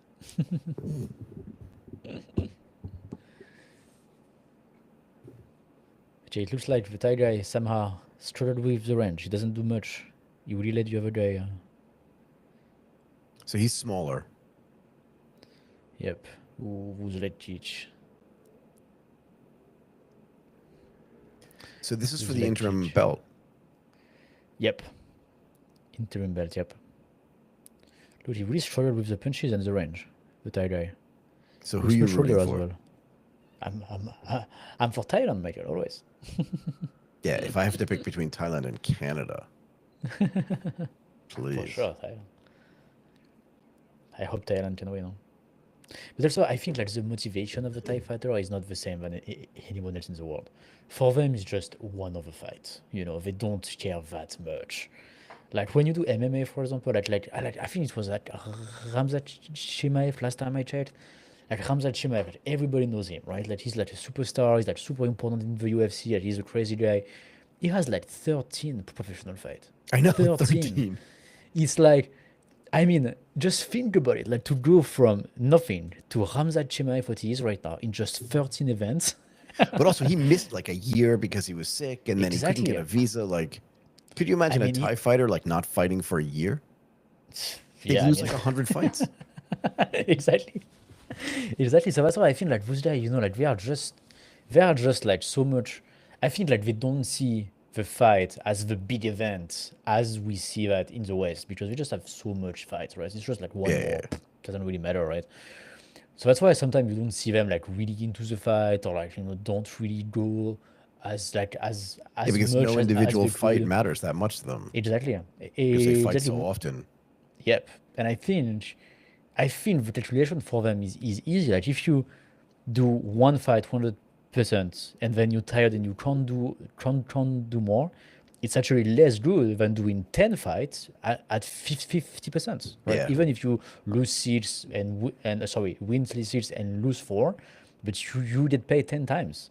And if you if instead of that you just do 100% and then you're tired or something, at the end of the day, I think you make less money. Yeah. So I think for them, let's just do a lot of fight. Let's not get hurt. Let's not go too hard, so we can fight again in 2 weeks. Exactly. I think have that's 80 fights left this year. exactly like this is just one more. So that's why sometimes you see them like not like completely into it or like not like getting things very seriously. Because yeah, for them it's not a big deal at all. Who do you think won that round? You think the guy from the 1940s won that round? Yeah, I think like, he looks much more into it. Huh? Somehow doesn't do much. Huh? I think he's struggled with the range and the speed maybe. Yeah, the other guy looks. Yeah, much more like in blitzing, like jumping on him and which is like really like cheat boxing style, right? Because there is no clinch and no elbows. You start far and you jump in and you boom boom boom combo free, like 2-3 and then Right. you go out. Ooh. That's not good. No clinch.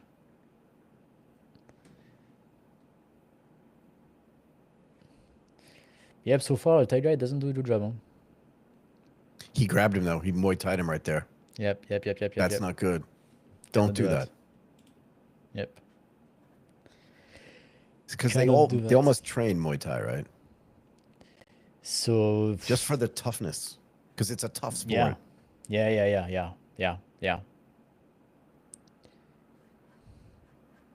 Plus, if you're in Thailand, you train Muay Thai. You don't train But even these Canadian guys, all these guys that come to Bangtao Gym and all this other stuff, like a lot of yeah. them are training Muay Thai, and then they get into the ring and like, oh crap, it's kickboxing. I shouldn't have Yeah. done that kind of thing. Maybe they do like you do in the camp, you know, they just try to put the picture gloves and then no elbow, no clinch. Right. But yeah, you can see that they want to do Muay Thai, right? They have like Yeah. all the instincts to want to clinch. And... Oh, that was nice. Nice combo. So how do you score this? 10-9? Yep, against for Di Bella. I think he win again. So much more activity, so much I think more it's probably accuracy. two rounds to none right now, yeah? Yeah. If this round ends right now. Yep. I just hope the Thai guy doesn't just give up, because sometimes they do that. I hate when they do that. Yeah, once they just give feel up. like they've lost, they're just Yeah. like, what am I doing? Exactly. They just give up. And that's very often that Thai guys do that. Huh? Because once again, as we said before, right? Just better go home and do another fight in 2 weeks, rather than train, getting hurt, and then cannot fight for 3 months. That's not good. Yeah, because then how can I get paid? And that's fine. Exactly. Like I get it. It's not for no reason. It's not because they're lazy Exactly. or bad or anything. It's just No, because just a different game. yeah, they're playing a different game. Yep. They are playing a very different game. Yeah, he doesn't seem that into it, does he? No, doesn't seem that into it. I just hope it doesn't completely stop. Like Yeah, that would. sometime in RWS, you know, when I go there, you can see that if the guy lost round 1 and round 2, third round, they do absolutely nothing. Like really, Yeah. they just stop. Like because the guy who attack doesn't the guy who win doesn't want to hurt the guy who lose. Right. So and the both guy who guys lose- both guys, they don't, I wouldn't say they give up, but both guys, the guy who's winning is just like, I've already won this thing, and that guy gave Exactly. up. Yeah. So the only option is you knock me out, but no, that's not what we do. You Okay, know? but this guy's got a huge cut over his eye right now. It's a very big cut. Yeah. So it'll be interesting to see. But it looks like 2 rounds to none, yeah? Yeah. But there are 3 rounds left, and he's got a huge cut over his eye. Oh yeah. I agree. Clash in the head. How do you get a cut like that without being able to elbow?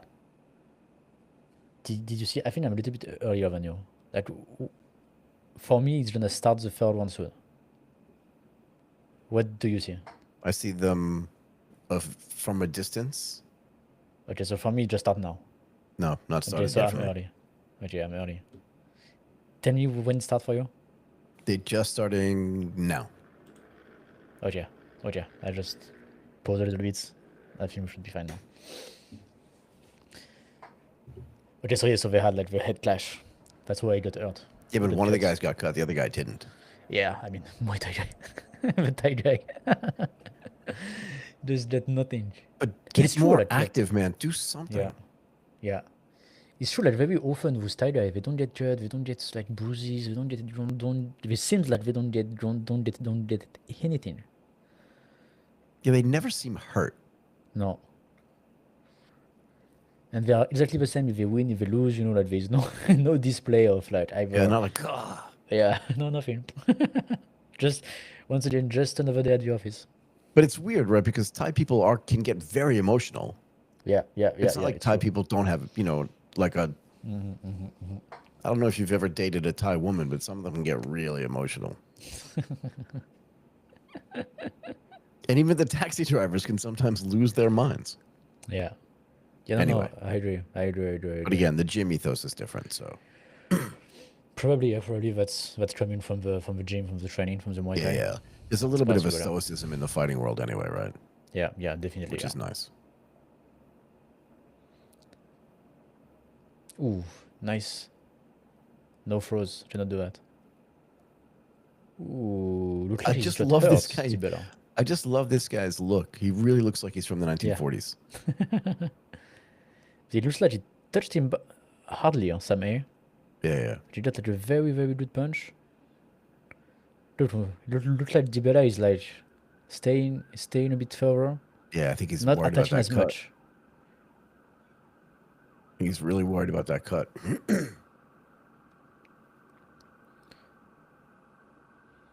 Looks like he's doing like way less fast, and I think he punched him very hard. Sameh, he touched him. Oh, there, he just got hit really hard. Yeah, nice straight. That's fast. He huh? grabbed him. You see He that grabbed him again. Yeah, trying to do that. But you see that the speed of his Yeah, punches, yeah. this is crazy fast. Huh? Like the Yeah, technique is really nice. his Huh? hand speed's really good. Yep. It's very impressive huh, to be that fast. Yeah. Boom, boom. Yeah. But the tie-dye, like, still here, huh? Sam Air, like, still here, like, because he got hurt a lot, huh? He got a lot of punches to the head, and yeah. So far, very strong, huh? Yeah. Very strong tie-dye. Is this guy a southpaw? I didn't pay attention. The Canadian guy? Over there from the 1940s. You should seriously just like watch a movie called Cinderella Man, Cinderella, man. and that's what this guy looks like. Look, okay. Ooh, that's it. Yeah, that was a big straight left. Yeah, And that right Oosh. hook. very nice, huh? Yeah. This fight's over. Okay, I think that's yeah, it's 3-0 for our friend from the 1940s, huh? Actually, this one could go to the tie-dye. This one. The last round, But you think? yeah, You think? I think I still give it to Dibella. Just call him Cinderella Man. Cinderella, man. I can't believe Super Late lost. I'm so sad. But it wasn't even close, Martin. He got run It's over. not even close. Exactly. It should almost be like KO first round. It was saved by the belt. It was saved by the belt, sorry, not the belt. It's okay. Well, correct. I knew what you meant. Because he lost the belts. If he lost the belt because of actually he lost the belt because he missed weight. If that's why Nabil Hanan is not the champion, this is crazy. This is crazy. Imagine that. But this happened all the time in one championship. Rodtang lost his belt because he missed weight. Super Late always miss weight. Like this happens all the time with the Yeah, superstar. Dana would never stand for this. I mean, it never happens. Like the last time it happened was like Takeru and Angelina. They didn't miss weight. Nobody miss weight in the UFC. Like So nobody. one guy, what was his name? It was not Makachev. What was the other guy you were talking about? Takeru, he was like No, he not has like Sorokin. The guy you said only has 13 fights. yeah, Hamzat Chimaev. He missed weight once. Okay. So what happened to him? He was like 6 pounds overweight or something. Oh, It's wow. insane. He did the double middle fingers to people. He was like, I don't give a fuck. Okay. I think it was him. Yeah, it wasn't Chimaev. It was Hamzat. No, it was Hamzat. Yeah, Okay. he wasn't even close. Okay. And so what happened? Did he fight? No. No. Okay. He was out. Maybe they catch weighted it. I don't know, but Dana was really mad. For sure. But you see that that's just one guy. Like sometime I don't even remember, right? Where in one championship it happens all the time. That the guy miss weights. Like again, Yeah. Super Late, and again like the biggest superstar of one championship. That's why you know like, it goes back to my theory that we discussed last time during the last UFC event.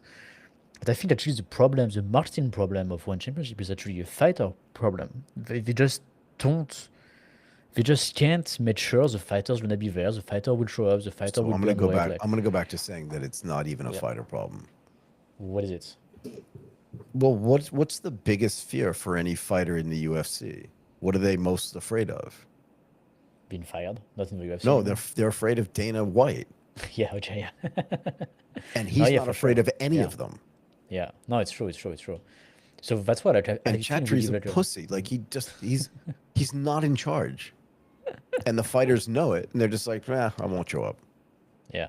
Yeah, exactly. I Yeah. think definitely like the strong presence of Dana White, but also like we give a lot of shit to the UFC for the contract and stuff like that. But I'm pretty sure that it's what you need if you really want to build something for real, right? Just At who's some in point, charge? I mean, it's just Yeah. no question about it in the UFC. He'll be like, I don't care. You're fired. I don't need you. Yeah. I got Exactly. 1,000 other people that want to take your spot. You want to fight? Make weight. Exactly. Chatri's like, when you see him, he's negative charisma.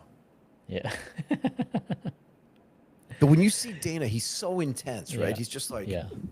They need a decision on the spot, like, like he's like, no, yes, Vijay is fired. but even at the Vijay press is... conferences, he's like, what did that guy just ask? That's the dumbest question. Okay. That's the dumbest thing I've ever heard. Do you have any more dumb questions for me you want to ask? Yeah. And what do you think he's like when the camera's not on? Yeah, imagine, yeah. It's true, he's very intense. So you're right. Like when it's in the meeting room with no cameras, I don't know what it must be like. Yeah, and he's not a little dude either. So like, imagine if like, It's your first day on the job, you're like 22 years old, and you meet Dana White. he's like, Dana, I think we should change the name of the company. He's like, just get the. Do I Get really someone need shoot to, this to kid. answer to that? Okay, this fight was over a round ago. Yeah. Yeah, the Thai guy had no strategy. No, not much. He didn't do a good job. But I think these Tibeta's guys are really both good. left-handed. Sorry, go ahead. Yeah, Tibeta's good, like fast, accurate, nice. But also, he seems to have a strategy. Even if it's from the 1940s, but he still seems to have a strategy. And he put much more pressure as well. Yeah, he's moving forward constantly. Yeah. Okay, maybe the Thailand gonna lose again. Crazy, so many Thailand lose.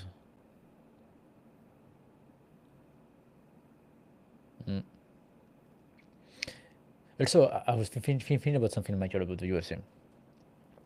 We talk so much more about the UFC than the fighter of the UFC. Sure. It's crazy. Yeah. If UFC is the number one thing right now, so much more than any fighters, right? Like we always talk about who is the fight, like who's the UFC decide, for the next fight, what's the UFC doing for this, what's the UFC doing for that, is the UFC going to doing an event there, what Dana White said about that, oh, Dana White talked about John Jones against Aspinall, always UFC. Yeah. It's crazy how they change the narrative from being on the fighter on van, and now it's definitely on them. It's crazy how, and that's that happens only in the UFC. Right. They are And the story. they are the story. They really change the narrative. When you listen to, like, I don't know, Luke Thomas, like all the guys who are commenting about MMA and about the UFC, they mention UFC way more than anything else. Yeah. Dana White and UFC are always the main topic on anything. And I think that's good. That's good for them to have changed the narrative from being on the fighter and then change that to them. I think that's way better this way. Yeah. It's more sustainable over time. And It would be doesn't really matter who the curious- fighter is. Yeah, I would be really, really curious, to see the numbers of the UFC, because, like, a lot of people say that, there is no more stars in the UFC, and like, the star power is really small and blah blah blah, right? But if the numbers are growing and the UFC is more like branding, the UFC as an event and as a brand and as a company, and the numbers are growing and doing well, I think it's just shows they change the strategy from building stars to building a company and like So a a UFC bunch of level. different things are happening at the same time. One is the pay-per-views are going down a lot. Okay. A lot. Okay. Yeah. But, and I think part of the reason why is because they're not building stars. And I think they're purposely not building stars. This fight was over like 2 rounds ago. And the Italian dude won. But the reason why they're not building stars is because they're tired of dealing with people like John Jones and Conor McGregor. They just want to go do the shit they want to do. I agree. I think Right. they had to reinvent themselves the last 5 years. I agree. Yeah. Because the entire business model before was building John Jones, building Conor McGregor, building Right. those guys, right? And Yeah. and they did that very successfully. Yeah. But with everybody complaining about the contract, for example, I think like the contract is very good example, right? You don't want a contract that locks you and blah blah blah and blah blah blah. Okay, fine. So then if I don't have all the security that I need, I don't build you up. Are you happy now? Right. I win again. Again, I win, right? And so I think that this is part of the whole change that the UFC had to reinvent themselves.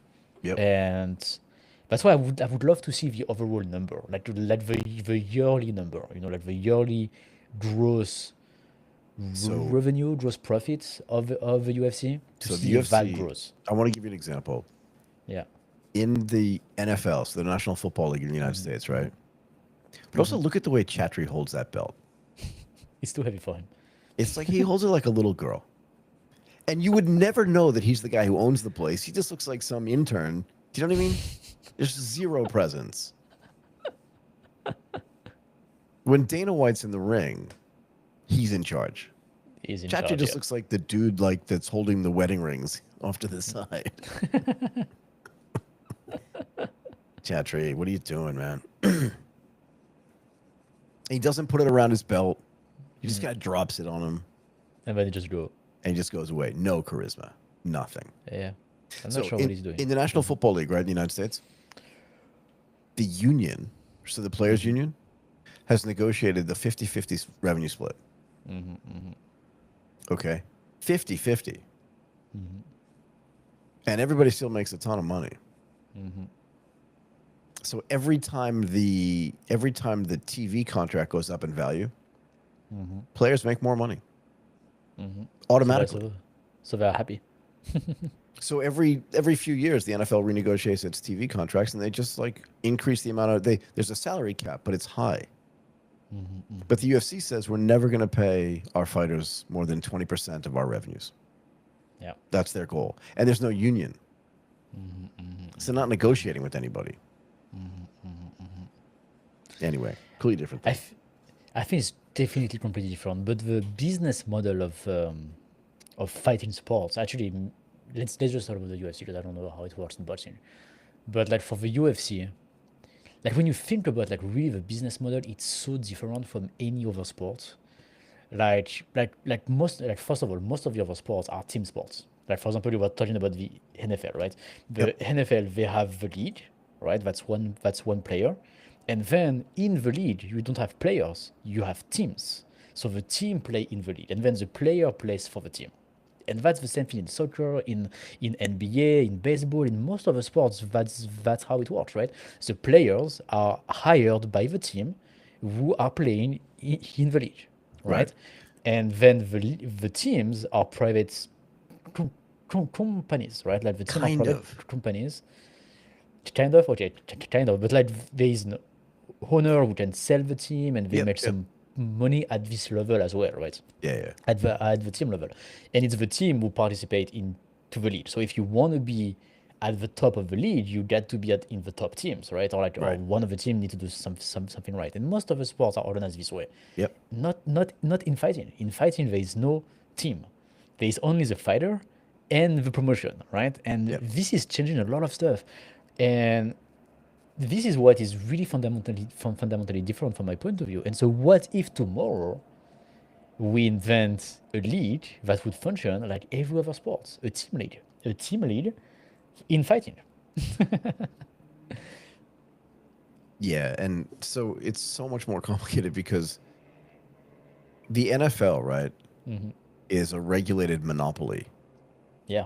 Just like the English Premier League, just like whatever the league is in France, the same thing for the league in Spain. It's just it's a regulated monopoly. Yep. It's like you can start another league, but it's really hard. Yeah. And I mean, nobody's gonna watch your. No one's the going to league watch because even if you for get a the big TV team. contract, like it's like not the UFC, so nobody watches the PFL because all the best fighters are in the UFC. Yeah. So nobody would watch the XFL, which there was, because why? I want to watch Josh Allen and Patrick Mahomes play. And if these guys were any good, they'd be in the NFL, not in the XFL. Yeah. Oh yeah, definitely. So that's what we see. That's what we see with the UFC, right? Like, Yep. so, but yeah, I was thinking about that a few days ago. Like, Formula One, in terms of operating expenses, just think about how much it costs. For what? For the UFC? No, for Formula One, just to make a race. Just like let's say like the yearly operating expenses just for the product, okay, just to have 25 races that are displayed on TV. The operating expenses are just massive. You get to build the cars, you get to fly them all around. Like it's just like crazy. And the UFC operating expenses compared to Formula One is ridiculously small. It's absolutely nothing. You get two fighters in a cage with two pair of gloves. Like, I mean, compared to building like 20 cars that each cost more than $1 billion, like this is a complete different war, right? In terms of like how much it costs to actually create the product, and to watch a fight, you have to pay $80 per UFC event. To watch a Formula One, like a car race, you only need to pay like $20 per month to just be subscribed to Sky Sports. So which means like like this is completely disconnect, right? Like the UFC must be so much more profitable in one way per event, but also Formula One needs to be so much bigger to just exist, basically, to just Yeah. exist and to just be there, right? I mean, I would love to do a deep dive on just the logistics for one team for Oh yeah, Formula One. yeah. We need to have a DHL guys on the show. Yeah. That's DHL was doing that. It must be insane. You know, they were racing in China. in Melbourne last week, and this weekend they race in China. Yeah. So which means they were on track on Friday with the car, like on track Friday, and they were racing last Sunday, so 5 days before in Right. Melbourne. But I mean, the DHL team that does this must be bespoke and exhausted. Completely. So I think first of all they have multiple teams. First of all, that are they can't operate everything with just one team. Just impossible. Yeah, but I Even mean, I yeah. think the guys that I think the DHL people that do Oh, F1, they're not like delivering e-commerce packages on Tuesday and then working on the F1 thing on Wednesday. You know what I mean? no. No, it's definitely bespoke team. It's super highly trained. It's like everything must be so well prepared, first of all, like well processed, and Yeah. because what we see is only the car on track, right? But there's all the team as well. There's like all the Computers. parts, all the computer. Like it's insane. Like, the logistic of F1 is just another level. I think Yeah. also like I think I've seen that somewhere. Like they also produce F1 themselves, like the UFC, and so they also like move this production house from races to races. Like it's not static. So they have like a building that's they use for production, and they move that as well. That's insane. Like every week, it's just like so. That's what I'm telling you. The operating expenses of producing Formula One are like so much higher compared to the UFC, Yeah. and still it costs $80 per pay-per-view. Yeah, So but I again, think it's at some level nobody cares in the F1 race if they make any money. so. That's the thing, right? That's the thing. Formula One, like the team, they don't really care. Definitely, Yeah, because they're not there. That's not how they make their money. yeah. They have the budget cap to prevent from losing too much. That's why they implemented the budget cap. But like team like Mercedes and Red Bull, they were spending 500 million per year. Just those two teams, like just those two guys, they were spending $1 billion per year to operate their F1 team. $1 billion in two teams. Wait a second. Look at this. Look at the rules. This is an MMA fight. It's judged as a whole, so not on a round by round basis. Oh, interesting. Okay. Okay. So there's no like 10-9, 10-9, 10-8, like I don't think they so don't do it. because it just said the fight will be judged on a full fight basis. Oh wow, okay. Okay. They try stuff at one championship. It's good. It's good. It's good. They do. But it's Chattery should it's hire like a better guy to be him. to be him. This is so mean. Poor Chattery. Chattery, we really like one championship. We do. We really want one championship to be bigger, to be seen by everybody. The fighter you have are amazing.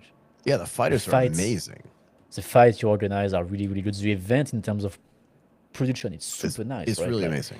It's really amazing. Like really, like they are the only one who can compete with the UFC in terms of production. It Yeah, I is mean, look so at this good. production value. It's insanely great. But It's like, insane. where's It's the amazing. marketing? Yeah. So, Martin, think about this too. You were saying just the UFC it's about them and not about the fighters. Yeah. Yeah. Think about it. What's the next big UFC fight? Not Yeah. the fight itself, the event. What's it called? It's UFC with Volkanovski. 314 though, right? Yeah, 14 now. But you know the number. Yeah, for sure. But every now and then you have For to sure. think like who was in 314, Yeah. right? But you never have to think 300, about the like, number. You know yeah, the number, yeah, yeah, and yeah, that's yeah, what yeah. they've done, Yeah. In right? terms of marketing, they really switched the narrative, and that's Right. really good. I think this is a really good move. Yeah, for them for sure. Yeah. So that's why I really would love to see, like, the number in terms of gross revenue in the last 5 years since they switched, basically from like a star-powered marketing to a UFC-powered marketing. Is it the same? Is it bigger? Is it better? I don't know. I think it's But for probably. I sure. think they're probably spending way less money on marketing Yeah. the stars and way more money on marketing the UFC, and Yeah. it's not even a separate company anymore, right? I think that's better this way. It's more sustainable. It's more sustainable. So should I make my classic UFC prediction on that I do on every live chat? Tell me. Conor McGregor never fights again in the UFC. Never. Yeah, I think now he's not a fighter anymore. He's a fighter anymore? No, he's a drinker. I think he's New job. a 175-pound drinker. Yeah, he's very good at it apparently. Did you see that he announced that he want to run for president in Ireland? Of Ireland. He's so unpopular in Ireland. So unpopular. Okay. Completely unpopular in Ireland. The Okay. Irish people hate him, Okay. according to the Irish people. Okay. You saw that that lawsuit against him, yeah? Yeah. I saw it, yeah. So Luke Thomas did a huge deep dive on this thing and also invited a guy who was doing like a whole bunch of research on it, and it's just terrible what happened. Really? Okay. Yeah, I mean, I'm not a lawyer, and but this woman sued him in civil court and won. And I think part of the So- deal here is that just like the Irish people just do not like him. Okay. My link is lagging, man. How about yours? Okay. It's okay. It's fine. Should I hit return? Yeah, just let you. Oh no, now I'm gonna get the ad. Oh, yeah.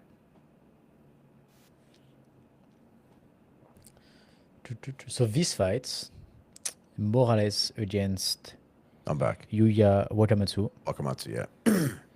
So I don't know Yukamatsu, but Morales is the one who fought against Dimitrios Johnson when really? Dimitrios was still in one championship. I think Dimitrios did a few fights, maybe 2 or 3.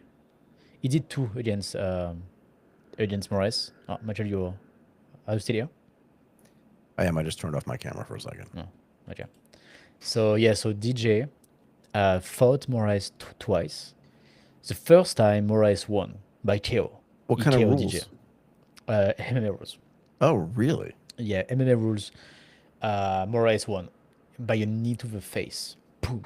And Really? DJ KO. Yeah, exactly. Yeah. And so that was like, yeah, not really expected. But so Morales became a champion this way, and then they did a rematch, and DJ won by the exact same move. He was just like, Knee oh to yeah, the face. Exactly. give you a little more of that. The exact same move. And I think after that, DJ did the Rodtang fight, and then he stopped. He retired, basically. But I think since then, Moraes only won. I think he only lost to DJ, and that's it. So, no, great fighter, good guy. What's his name? Adriano Moraes, right? Adriano Moraes. How tall is he? So he is 173 Okay. and DJ's like 61 5'2" or 5'3". He's tiny. He's very tiny. 61 kilo. That's the 135 pounds.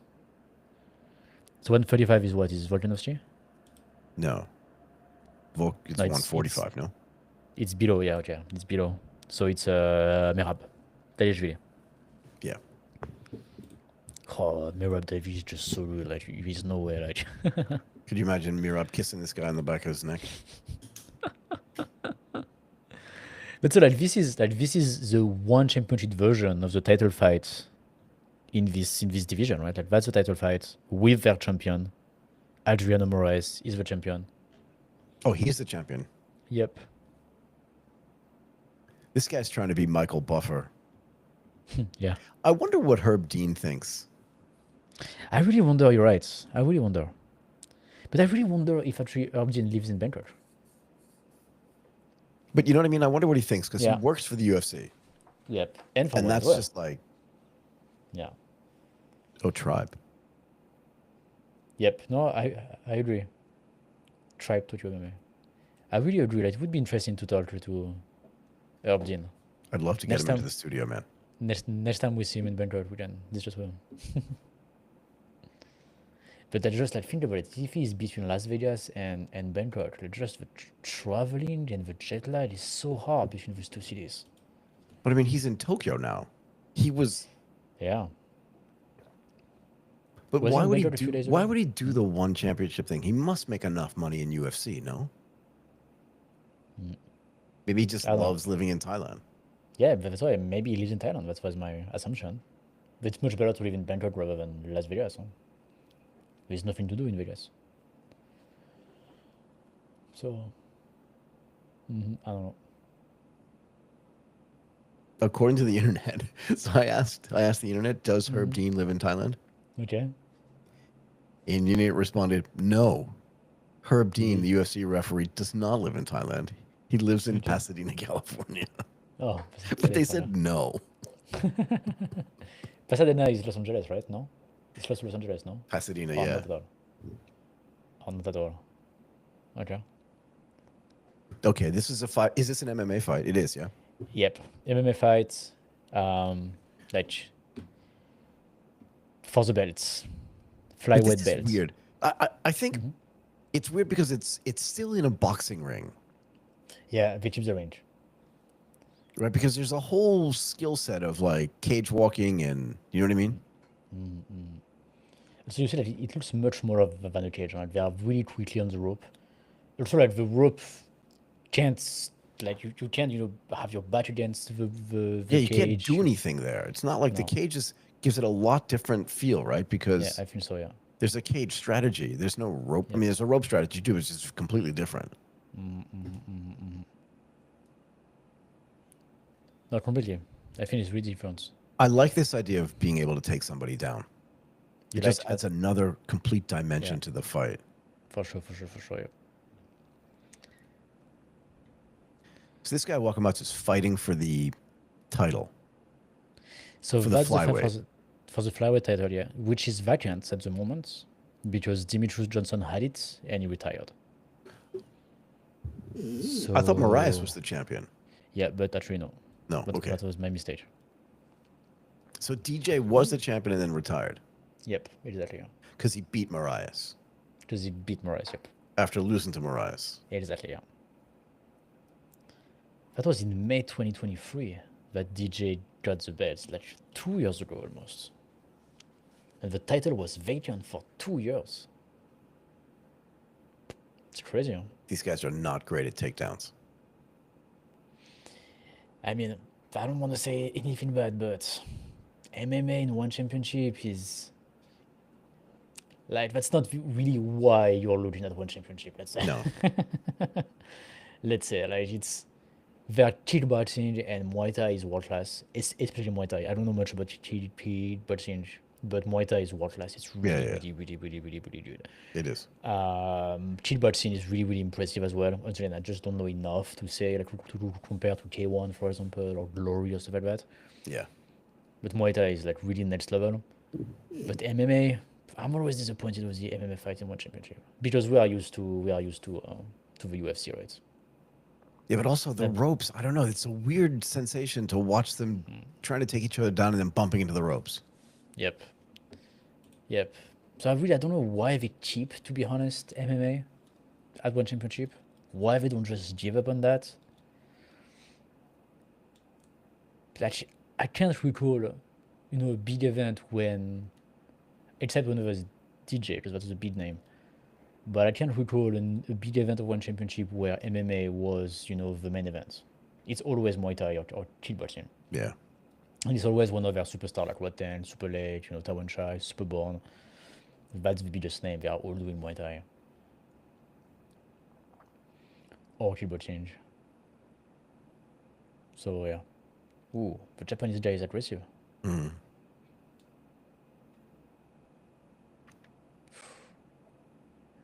So yeah, look, that's the Dalijvili weight class, right? So imagine Mirab Dalijvili here. Japanese guy's tagging him. Uh-oh. Yeah, This fight could be over. yeah, I agree. Moraes looks really bad. Dean. Ooh la la. Look at that guy's back. Did you just see his back? Oh my god. Oh la la la la. First round KO by the Japanese guy. Nice. Whoa, yeah, he's back. Oh, his legs as well. Look at his legs. I know. And they are 61 kilo, my god. But look at him. He's solid. Very solid. Wow, first round KO on Moraes. That's But I mean, big. imagine if that was in a cage, like how much different it would have looked. I Wow. want to get my back to look like that. Keep working on it. It's all possible. It is indeed.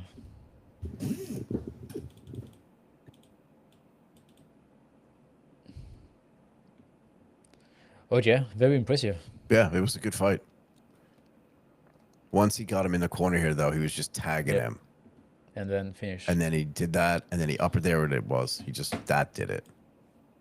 Phew. Especially at 61 kilo, like. Yeah. So what's his record? You are Wakamatsu. He's 167, is our height. So now he's world champion now. Okay.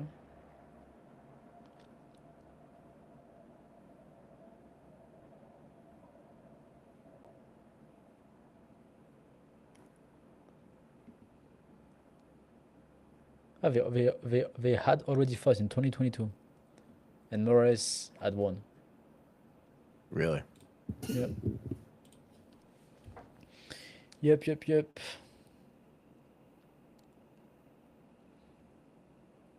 Okay. Nice fights. Okay, next one is a big fight, Michael. Tawan Chai Against? against Masachi Nori. So there are 2 fights left. Yep, Rodtang and Tawan Chai. Masachi Nori. Okay. Okay, so there, Tawan Chai, they are at the 70 kilo, so 155 pounds, weightless. So that would match Jeff.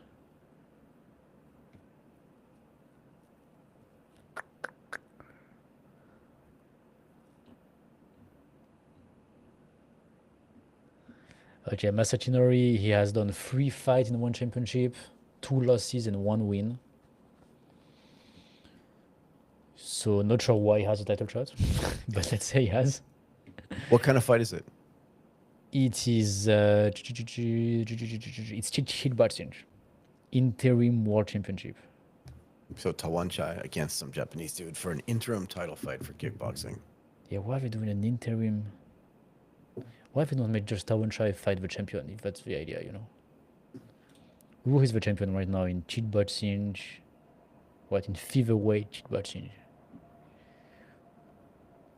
Featherweight kickboxing. Oh, it's Superborn. Oh.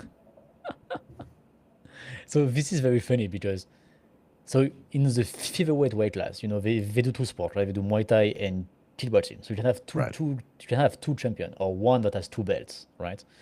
So Tawan Chai has the belt in Muay Thai, Superborn has the belt in kickboxing, Okay. and Superborn fought Tawan Chai in Muay Thai and lost, which means they still have both the belts. Because Tawan Chai didn't fight Superborn in kickboxing, Right. so he didn't get his belt. So that's why they are still champion. And so I think they fought twice actually, like Tawan Chai and Superborn in Muay Thai, and twice, Tawan Chai won. So I mean, when do you do the fight in kickboxing? I don't think that's the idea. And so now they do a kickboxing fight with Taiwan Chai, super, but it's for the interim title. Right. So, so I'm not sure why they don't do like. Oh, actually, I think I know because last fight of Taiwan Chai was actually recently, like maybe in January actually. Taiwan Chai fights. I think he fought in January, so 2 months ago, against Superborn in Muay Thai, and he won by KO second round. Oh wow. So maybe that's why they don't do the kickboxing rematch. So they're not doing a rematch that would give either one of them the other guy's belt. Yeah, no, they gave Superborn 2 chances at Taiwan Chai belt, and Superborn lost the 2 chances, but they didn't give Taiwan Chai a single chance at Superborn belt. Martin, And look how? at no, just look at this. The announcer's holding the mic, but Yeah. just like when we go to the events, that guy's the fighter's holding the event. I mean, holding the mic. Yeah. Anyway, so he had 2 chances to win the belt. He didn't win. So Yep, why are he they lost. fighting for the interim belt now? I mean, now that's a different opponent for Superborn, right? That's this Japanese guy. All So they right. give an interim belt to Taiwan Chai. I don't know. Maybe there's an explanation, huh? I don't know. But I don't know neither.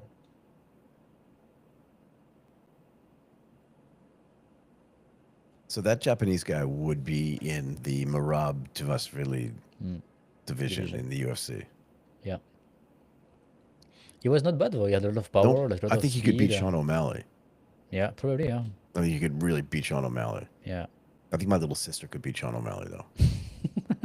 Your little sister is strong. I see the weight that she used at the gym. Did you?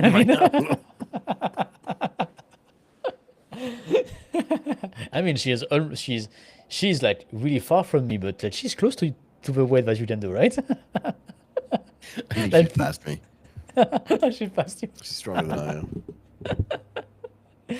Just I see that you are always so nice, to test on the machine, like all the weight for her. This is so nice.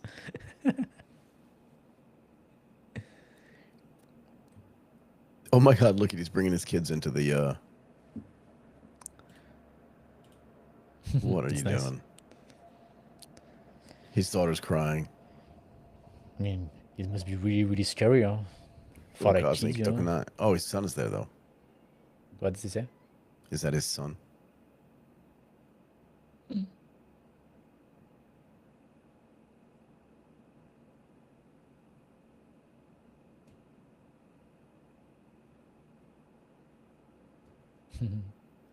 It's nice though. That's much better than trash talking and all of this, I really much prefer that. Yeah.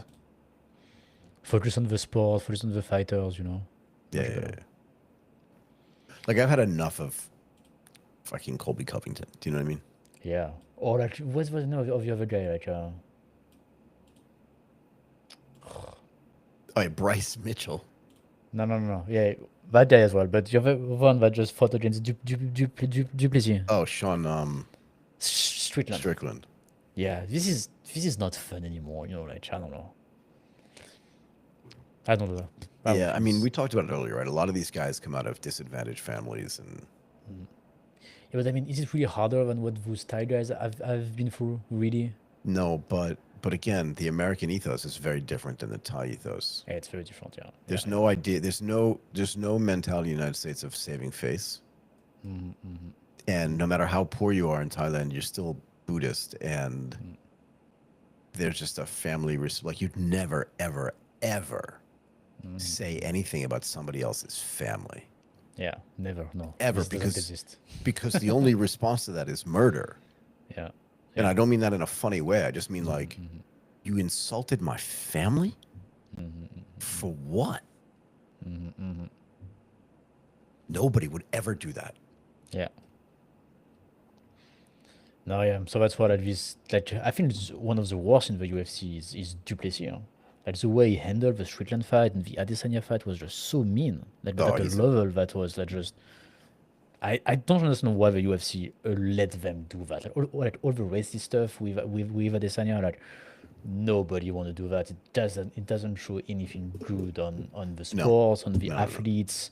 But I also don't on think it sells any more pay-per-views. no, no, I not think it actually sells less Yeah. paper. People see that and they're like, I don't want to give money to these people. exactly. And I don't want to see it. I don't want my kids to see it. I don't want my friend to see that. Like Right. that type of racism that was like really like just straight racism was really really bad. And plus also like when Duplessis made fun of like of what happened to Switzerland when he was a child and stuff like that. Like, I mean, this is so mean. That's not funny, man. This is not funny at all because Switzerland didn't choose that, right? Like I mean, Right. you can make fun of somebody who choose to do something, right? But as Yeah. kids, something happened to you that bad, you can't make fun of that. This is just horrible, horrible, horrible. No, Like really, like Yeah. I don't want to watch any Duplessis fight or any Switzerland fight just because of that. Just because like, they're just not good guys. You see what I mean? Like I would not buy the pay-per-view just because of that. Yeah, I don't think you're the only one either. I And, don't and think look, I'm the only one. you could Yeah. say whatever you want about Topuria, right? Yeah. But he's never said anything. You know what I mean? Yeah, Like exactly. he's very rich as well. And to be fair, so is Sarukian. But they don't say bad stuff like that. Exactly. Not that bad, definitely, yeah. No, they can say like you're a crappy fighter and all this other kind of stuff. But Yeah. I mean that's fine, like you can like once again, like this is completely okay. But like all the bad thing that was said, like with Duplessis, Adesanya, Strickland, this is not helping the sports. Definitely not. This is really, really bad. Tawan Chai. This guy is really, really, really, really good. Like He's really good. This is like the elite of Muay Thai. Like you will see. Have you ever seen a fight I've of seen him Tawan fight. live? I've seen him fight. He's insane. He would destroy anyone in the UFC. Like Oh on my the God, in a st- striking on the match? striking fight, yeah, on the striking match. His kicks are so fast. The Oh my God. strength that he If you has. couldn't take him down and you just yeah. had to, like, if you could do everything else, elbows, but you couldn't take him down? There's no takedown. He would destroy everybody. And what's his weight class? 70 kilo. So that's the Makhachev weight class. Yeah, I think he'd really crush Makhachev. Just You like couldn't take him down. just like but also like think about it. In the 70 kilos weight class in the UFC, there's Makhachev who knows how to wrestle. There's Oliveira who knows how to wrestle. There's Tsaroukian who knows how to wrestle. But then all the other guys are strikers. Poirier, Gaji, like all of those guys. Just imagine Tawan Chai against Poirier. Yeah, or I- Tawan Chai against Max Holloway.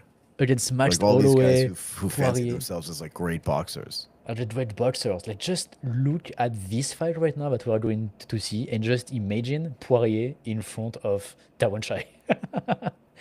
I mean, I'm sure he KO first round. And he's He tall. KO He's in first round. 5'11 too. So how much is that in centimeters? I'm always lost. He's 5'11". 4'10. It's like 180 something. 182, 183. 180, yeah. 180. And how tall is Poirier?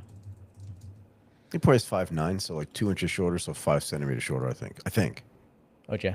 What's his first name, Poirier? Dustin Poirier. Dustin. Dustin Poirier. 175. Yeah, so he's actually 5 centimeters shorter, yeah. Yeah. Yep. So this match So is a kickboxing match, not a Muay Thai match, yeah? exactly, yeah, chill boxing. So So big you gloves, can't no grab elbow. the back of the head, Exactly, yeah. and you can't clinch. No clinch, no elbow, and no grab as well of the cheek. Okay. So you're taking away some of his skill set, but still. Yeah. I mean, to me, the most impressive thing with Tawan Chai is, like first for that really, the most impressive thing with all of those Muay Thai guys is the defense. They are insane at defending themselves. Like, I think you can see in the Rodtang fight after that, like pay really close attention to the way they block the kick, they block the punch, and then they counter-attack. Because a good counter-attack comes from a good defense, first of all, because you need to stay in position, right? This is the hardest thing. You need to be able to either block or move your head or do something that allows you to stay into a good position to be able to then either punch or back. kick or do something. So a good counter-attack comes from, first of all, good defense, and those Thai, Muay Thai guy, in defense, they are just insane. Like, really, just pay attention to how he blocked the cheek, how he blocked the punches. It is so beautiful. And Rodtang and Tawan Chai, for me, they are the two best at that. Like, really, they are just like... So this is the second to last so fight, right? Yeah, second to last. Yeah, And exactly. then this one, then it's Rodtang against some other guy. So, Exactly. Takeru. so Tawanchai started fighting when he was 8 years Okay. old, Okay. Well. and he made his debut in Lumpini Stadium at 14. Oh, la, la. 14. What were you doing when you were 14? So which means he was fighting adults at 14 years old. He was fighting like men when he was 14. Oh, la, la, it's insane. I'm This just is trying to crazy. think what I was doing when I was 14. I was playing video games. I definitely was not fighting men. He was fighting men in professional Muay Thai. It's just crazy. How many fights does Tawanchai have? I don't know, but he's only 25 years old, so he could have 167 kickboxing fights. Okay. Okay. He does mostly kickboxing? I don't know. I'm just looking at his Wikipedia page, so I don't know if it's true or like I don't know. Okay. That's probably true. And do they tell you like how many Muay Thai? No, Okay. that's why I don't know. Like, Okay. But so yeah, so look at the first of all the defense. That's really impressive. And then what's really impressive with Tawanchai is how fast and accurate he is on the punches and the kicks. yeah, Like it's really like I don't know how he does that, but like he's so stable first of all, right? Just that the defense is really good, and then he can just throw you a high kick, like I don't know, a quarter of a second, and so you like boom, it's in your face, and you didn't see it coming at all. And same for the punches and all the counter attacking skill that we discussed before. It's really beautiful and really impressive. So that's why like all of those guys in the UFC would believe they are good strikers. I mean, just imagine them with Tawanchai. They've never faced anyone remotely close to like what no, Tawanchai can do. no. So Nobody. he's had 167 Muay Thai fights. Okay. He's won 134 of them. Oh wow, that's crazy. Mm. No, he's really good. It's really cool to see him on this card. And he fought 2 months ago. Against Superbone. KO second round. I don't think he get any damage in this fight. His defense was so good. Yeah.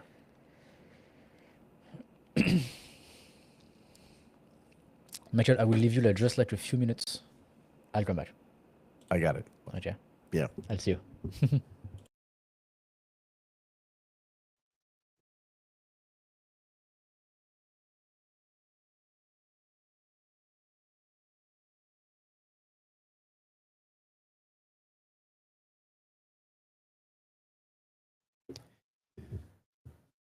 This Thai fighting ethos is really just like another thing. If you're not a big Muay Thai fighter fan, you should be watching more of these Muay Thai fighters. These guys are amazing.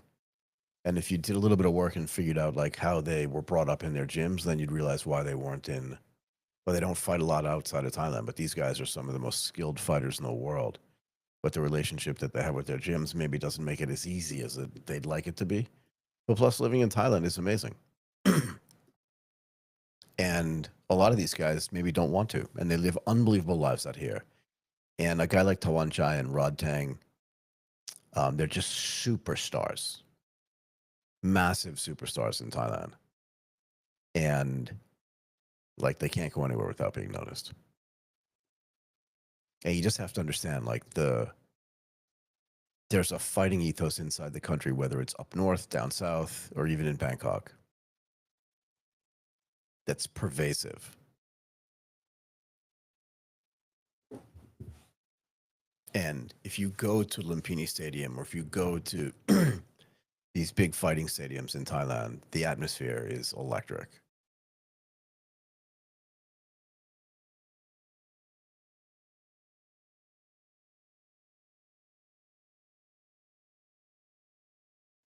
I mean, one of the reasons why Martin and I started Undercover Combat was because we just spent so much time talking about fighting that we just wanted to, we were going to be watching these fights anyway, whether it's these Muay Thai fights, whether it's the One Champion stuff, or whether it's the UFC. We're going to be watching the fights anyway. And we'd have these like 3-hour conversations about it. We just thought, let's just do a watch along. And because we live in Bangkok, where the exposure we get to fighting and fighters is just insane.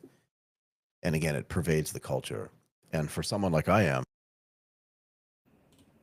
I mean, Martin has lived in Bangkok for over 5 years, and I've lived here for 13.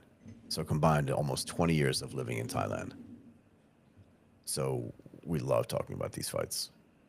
We just love it. I heard what you said, Michael. It was really good. Thank you for keeping the audience educated. I just think it's really important for people to know why we do this and No, why yeah, they should listen, right? Because they're like, who are, you know what I mean? We're new at this a little bit, but we're not new at talking. And we're definitely not new at living in Thailand. And I think if you live here and you understand like this fighting ethos and this fighting spirit, it's hard not to like get caught up in it. Also, I would add like my experience with Muay Thai. You know, when I'm training, Sure. it's so nice. It has always been very, very, very nice. Like you should see in the eye of my coach when we do sparring, like me and another guy, and we do good skills. You should see how happy he is in his eyes. Yeah, it's And weird. Muay Thai is it's a happy sport. it's a happy sport. Like he's really, really, really happy. Like, and you always say like you play Muay Thai very well. He doesn't say you do Muay Thai or you fight Muay Thai. He They says say you play. play. They say play. And that's on purpose for them. It's a game. It's funny. You know, it's supposed to be funny. You're supposed to have fun. You're supposed to enjoy the process. You should see how happy they are just to see beautiful skills. Basically, they're really, really, really, really happy, right? And I think one day he almost cried. Like, he was like so happy, you know, that he was. Yeah, the but imagine coach, like, you know. because remember when you started getting really good at these head kicks, right? He trained you to do it. Exactly. That's So why he you was so learned happy. how to do it from Exactly. him. Yeah. So when you did it exactly. well, he was like, I did it. Exactly. He was like, I'm so happy. You should see Right. how happy they are. You know, like it's really strong here. It's really, really, really, really strong. Like, if you talk to Tawan Chai about Muay Thai, like he's gonna be very nice, very respectful, very cool, and very, very, very happy to talk about this thing. Yeah. They love it. But you make They a really really good love point, it. right? So if you think about like the banter between Tyson Fury, I mean, Usyk doesn't care. He ignores it. But like all this little rabbit shit and all this other Yeah. BS talking, like nobody cares. And nobody would ever Yeah. do that in Thailand, ever. Yeah. No, never. Okay, let's go. This is going to be a super, super cool fight. Okay, I'm going full screen with this one. Okay, enjoy.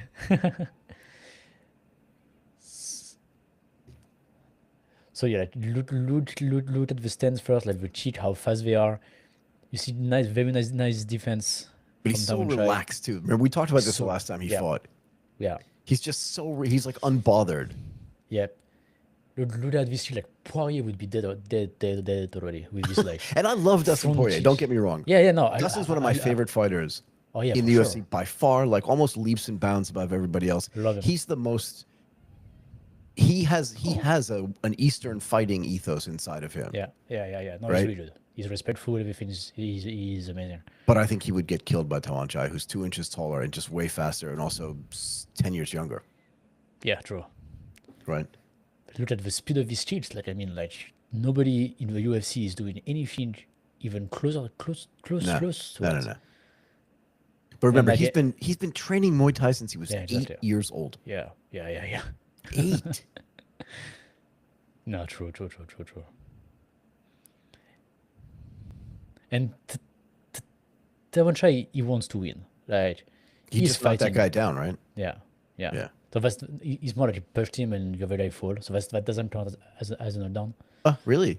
He Yeah. kicked him though, and he fell down. That doesn't count as a Yeah. knockdown. No. It's just like fell down. That's it. But did you see him just move away from that kick? Yeah. Like pretty easy, right? Yeah, I just mean, like like, yeah. You said that the other guy like really struggled with the distance. You Yeah, can yeah, see yeah. that he cannot really get into the. You see, like when Tawan Chai do that, the other guy fall. When he does that, it's like fine, you know. But also, I'm doubting that this Japanese guy started training MMA when he was 8 years old. Exactly, yeah. It's really Muay Thai style, huh? Like this really like relaxed style, you know, like of like having your shoulder really relaxed. That's super important in Muay Thai because you want to shoot like really fast. Yeah, I don't know how you teach that though. This relaxation is just like It's- a massive confidence thing. Yeah, it's hard because this is a moment of super high stress, right? Like you are Yeah. in a ring with a guy who can like cheat you in the face. This is Right. This is not a relaxed moment. Ooh, like this is so hard to do. Think about it. You kick and you punch on the same side. Yeah. So you are on the those other movements leg. are really hard. You are, and then look, he didn't like, like he was not about No, to it's fall. one He was movement. still balanced Yeah. perfectly, ready to protect himself and to counterattack. I mean, this is really impressive. But the practice involved with getting that, because it's one movement, right? Yeah, it just one It's movement. weird. To keep the balance, that's the hardest part. Because you really want to stay, balanced. I like it. But yeah, Like the round is over. Look at me smiling, first of all. yeah.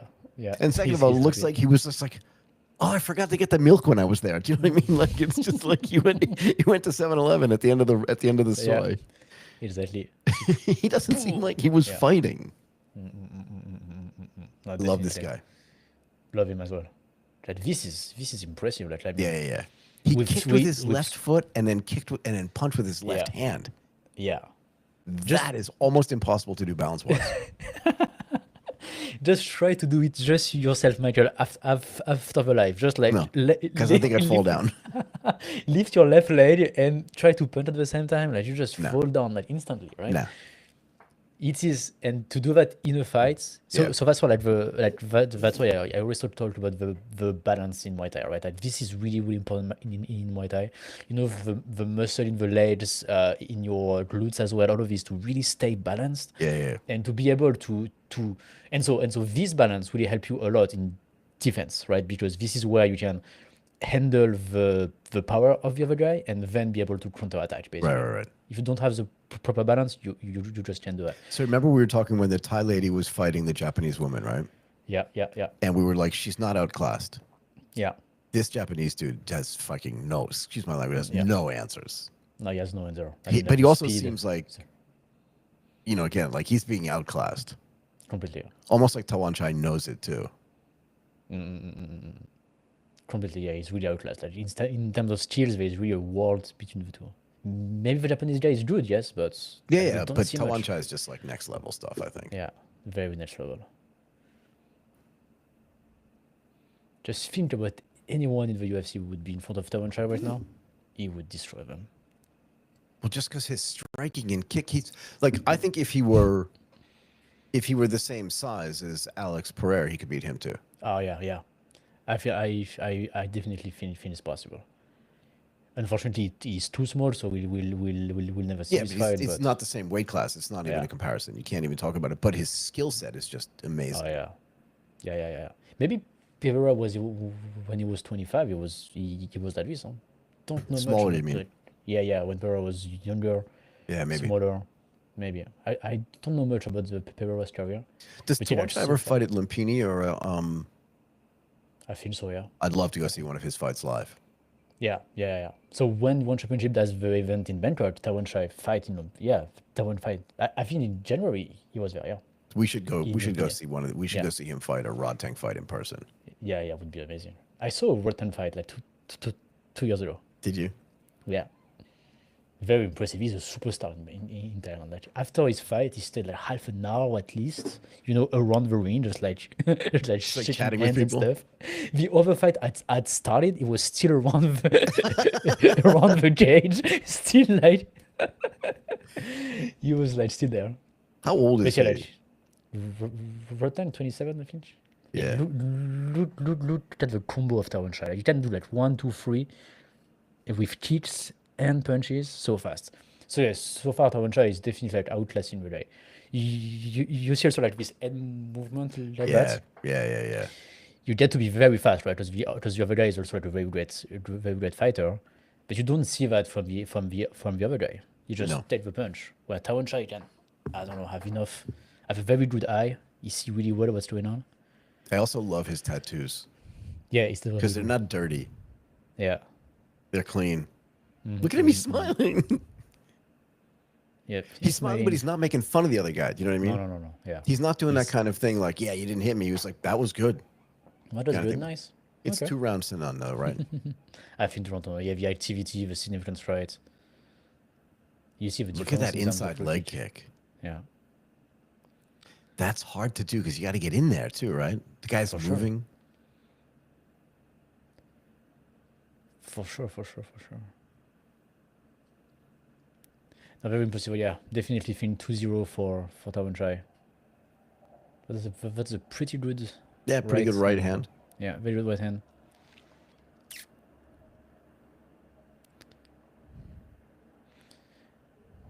So that's chill boxing. So okay. So they have big gloves. With small gloves, I think things would be so much faster. So when they do the MMA fights, they do the small gloves, though. Yeah. Yeah. So when they do MMA in one championship, they do small gloves. Muay Thai, small gloves as well. Only heat boxing, they do big gloves.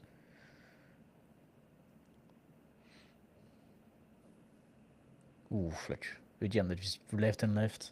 This Yeah, is so wow. fast. Like the left. Oh, the left like head kick from yeah. Tawen Chai is something. I love those front kicks because you've got to get your leg in like just the right angle, and Yeah. that's like I mean, obviously I could never do that, but It's really hard. It's really hard to do. That's the one cheat that I really can't do very well. The push cheat I use, the front cheat. yeah, Just because to have but you power. haven't trained your hips and your like to Yeah, make that it's really movement. bad. You know what I mean? It's definitely really bad. This is a good fight. Like the level of technique is really high. Huh? Yeah. Also, like pay attention to Tawen Chai's hands. Most of the time, with elite Muay Thai fighter, they defend with their two hands instead of just one. Like if the punch or a cheat, for example, comes from on your right side, for They example, do this. You mean? like the normal defense is to just do that Yeah. with one hand. Yep. Most of the time, they do that with two hands. So they overprotect themselves. Oh, what happened? What happened? I don't didn't see know. what happened. I didn't see it either. Too busy. He was definitely winning the fight. I was not paying attention. That's not good. No, Tawen Chai. No. After seeing. Oh my god! all this After all good that, shit. Yeah, after all of that. after all that, come on, rally, man.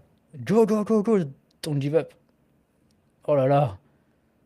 Oh my god, this would be a massive upset. Massive upset, definitely. Oh my god, they stopped the fight. I can't believe. Oh my god, they stopped the fight. What happened? I want to see the replay. The Japanese guy's so shocked. I think Tawen Chai's shocked. Oh my god, I can't believe that. I can't believe that neither. I mean, he was completely outclassed. Like, Tawen Chai was like, sabai, everything was fine. And all of a sudden, in the third round, Oh my. this is something. What happened? That is just a gigantic upset. And he's still flustered over there. Yeah. Wow. Was it a punch or a cheat or a knee? That Let's watch. Nothing. he's fine. Oh, yeah. Okay, bad liver shot. That was a good shot to the liver, yeah? Yeah, really good. And then. Oh, it just hit him right flush on the chin. That's a tight left hook, man. Just one punch. But it's a tight left hook. Watch. Yeah. Look at how close he is. Oh, this is after that. Then he just finished him. But yeah, he's really close. Like, I mean, wow, just one punch. He just knocked him out in just one punch. But he hit him right on the chin, man. Yeah, wow. Wow. It's crazy. Maybe he was too sabai, right? He was too sabai, yeah. He put his hand too low for the knee, basically. He was like, trying to knee the guy. I can't And believe they stopped it. But I mean, he was out. He was out, yeah, definitely. Yeah. It was still at 1 minute in the round. Like, I mean, you can't. No, he Get would have gotten one. killed. Oh, it was a good stoppage, definitely. It's a huge upset. Oh, no. That's a big upset. I mean, Japanese people are super happy now. It's in Japan. The Japanese guy win it in Tawen Chai. Like, what's that? Yeah, wow.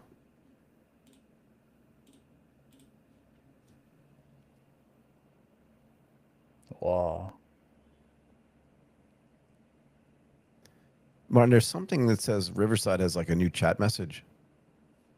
Okay, I don't know. It's flashing something. Oh, yo, who you got round two? Michael Jordan. We have someone on the chat. Hello, Michael. Where? Where? I don't see I it. I see it on YouTube. I don't know on the other side, Michael. But so to answer your question, Michael, I think round two definitely for Tawanchai. Tawanchai was winning the fight.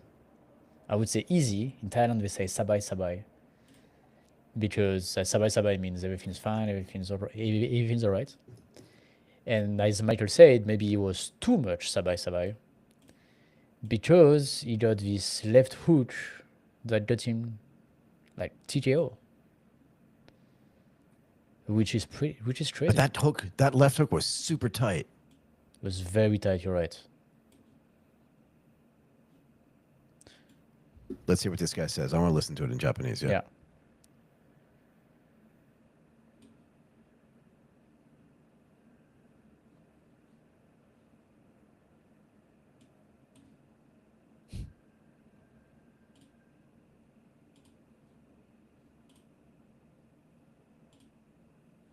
Psycho des. What does it mean? All that means it's amazing.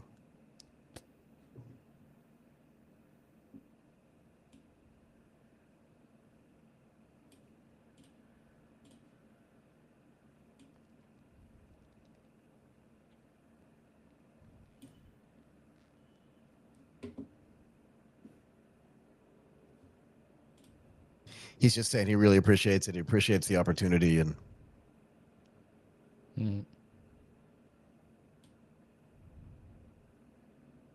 Wow. Impressive, huh? But I mean, in a way, it's a bit lucky. What do you think? Because he was losing the fight, really, like he was outskilled. So But here's the thing, though, Martin. You were saying this before, right? Like, you can't get into the ring unless you're skilled. yeah, for sure. Right, Like, these so- guys, they are really good. Yeah. So his skills don't have to be as good as Tawanchai's to land one big punch. No, it's true. It's true. You just need to be there when you have the opportunity, right? Yeah, And with one tight this- left hand.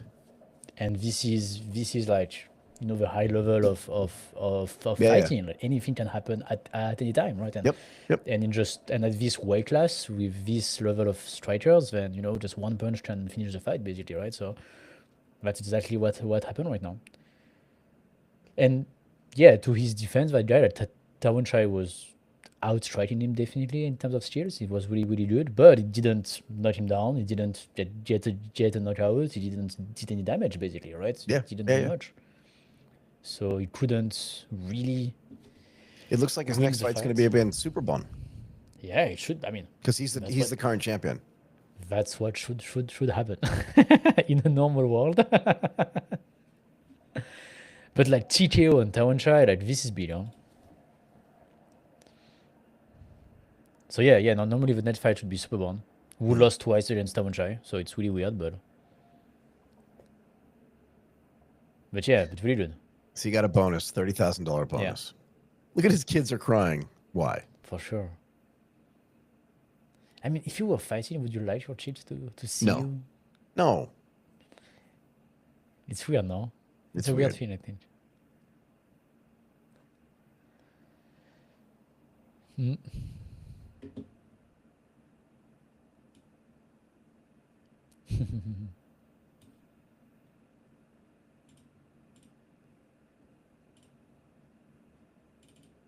But yeah, it's good for him. Good for him. Good job. Good job. Good job.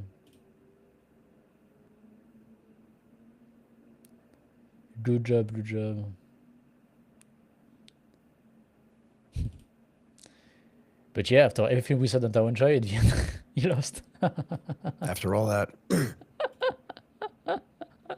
I can't believe he lost. I've never seen him even close to losing. I mean, he was winning until this Yeah, crazy. watch hook. this left hand.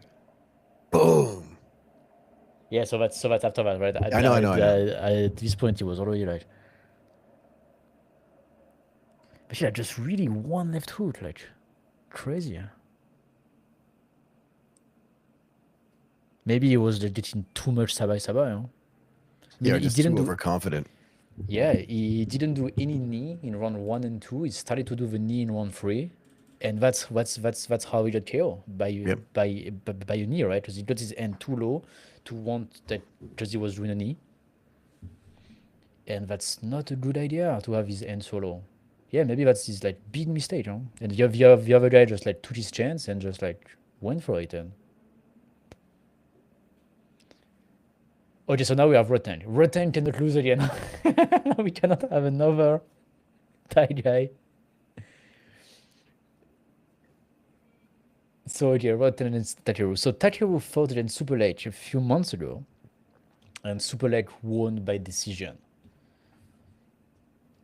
He's in, the in number 2 kickboxing. ranked guy, so it's not like he's nobody. No. So Takeru is a tier 1 champion, and I think in 3 divisions actually. And so he's really well known in Japan, superstar in Japan, Yep. champion in kickboxing. Like he has, like he has a big record, like no problem at all. On the other side, it's Rodtang. So that's a kickboxing match. So like big gloves, no elbows. Rodtang is really dangerous with his elbows. So like really, like when you remove the elbows from Rodtang, it's a big weapon that you remove. Yeah. But I mean, okay, let's see. Huh? It's still Rodtang. Huh? Rodtang is, yeah. But now I'm not gonna say anything now I know. because Super Late and Tawanchai both lost. What are you I doing, was boys? exactly. I was like, I'm sure they're gonna win. It's gonna be easy fight for them, and in the end, we both lose. But these are good fights. Like I'm It's good, excited right? by the fact that these fights were like good. It's really super. I'm glad that you like it. I read it. But yeah, it's you see like the level of striking is amazing, right? Like Yeah. who's kickboxing and Muay Thai fight what we've seen so far, like, the ladies, like and all of this, it's just so good, right? Yeah. That's why I think we should stop the MMA because the MMA in the middle was like okay, right? It was not very impressive, and they But should like I'd like to completely see Rodtang fight, not kickboxing, but Muay Thai, Muay Thai. Yeah, just we because should he's go so like good at it.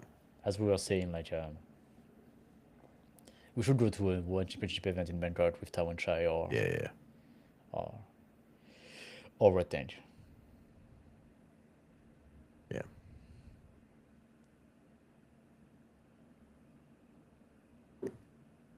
I'm nervous now. Yeah, me too. I'm very nervous. I won't say anything about Rodtang. You can't lose as well, like. But like the first fight, you didn't see the fight with Super Red, did you? Against who? Ta- Takeru. I did not see that fight. Okay, so it was a pretty even fight, with Super Leg being a little bit better. But they were both kicking a lot. Takeru's leg was destroyed at the end of the fight. Like really, they were both. I think like what made the difference was Super Leg was just stronger. It was just like look you see I'm in watching the it. images, like Super Leg just could hit everything that Takeru had without really moving much. Like he was just Takeru was just like punching him and kicking him, and Spread was not moving much. He was not even defending himself much. It was just like, okay, fine, I'm good, basically. Not really respecting the power of Takeru much, Takeru. or the lack of power. Yeah.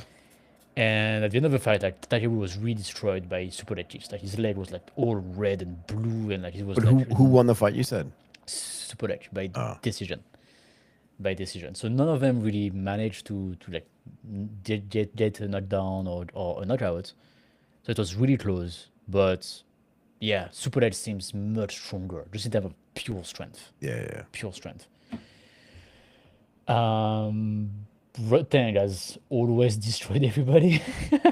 Like, I'm not saying a word. I'm not making any predictions. Exactly. I'm gonna say I've had a nothing. bad night predicting things. I'm not doing it again. Like when I saw Rodtang fight in Bangkok, that's 2 years ago, I think. Oh, you saw him in Bangkok. Yeah. I saw him. Like I went to watch him one. I don't know what number, but I went there like 2 years ago, maybe 3. I don't remember. And he stopped fighting in the third round. Oh yeah, He you were telling me fought this. 1 and 2, and then he stopped the third. He didn't fight the third one because the other guy was bleeding so much at the end of the second round. Yeah, I Like, just he didn't want to destroyed hurt the other him. guy so much. And so he just stopped because really, like he won already and didn't want to do any more damage. He just stopped, and he was dancing the third round. He was like doing this thing like this and toot and toot, and he was just touching the other guy just to see like okay touch, but with no power at all. Right, Just right. it was very funny. Not respectful at all for the other guy, but very funny. He's a bit of a comedian, right? This guy. He's a bit. How many rounds is this fight? 5 rounds, I think. Yeah, probably 5 rounds. But this is a 10-point must. I didn't see the rules. They popped it up on the must be, no? screen. Okay, must be, yeah. Must be 10-point system. Natural burn crusher. Okay, let's see. That's the other thing too, though. We should say there is a Japanese samurai spirit about fighting. I mean, remember this is the same country that had guys get into planes and just like crash them into boats. True. Right. So these are. It's not a country with a lot of fear. No, it's true. And when the Thai culture of fighting like meets the Japanese culture of fighting, like, this is two really, really strong culture of fighting, Yeah. So that's why this is great for one championship, right? The event is great, the cards are great, the fight are great, everything's amazing, really. Like it's a really, really nice event. It's a really, really cool stuff. To do that in Tokyo, like it's really Thailand against Japan, like most of the fight, that's what happens. And This is a great event. This is a really great event. It's nice. And you It's notice really he's good. wearing like almost like a mock kimono. And don't forget, this is the country that also has Yakuza.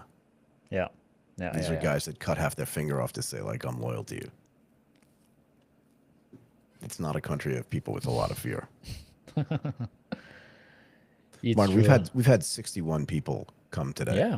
Yeah, it's the It's not nothing, biggest man. live we've ever done. Thank you very much, everybody, for joining. Yeah, for coming. We really appreciate it. Yep, Next time, stay definitely. longer. Ask us more questions. Yep. We'd love to make this more interactive. We'll do that more often. Next one we do a UFC. When is that? 314. 14. Was 314. it April 8th or something? Maybe. I'll Yeah. look it up.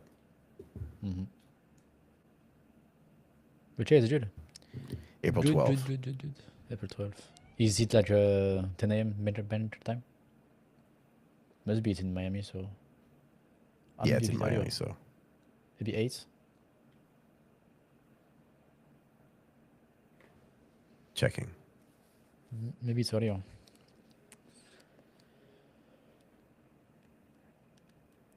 Nine a.m. Okay, 9 a.m. Yeah. GMT plus 7. Yeah, so that's where we are.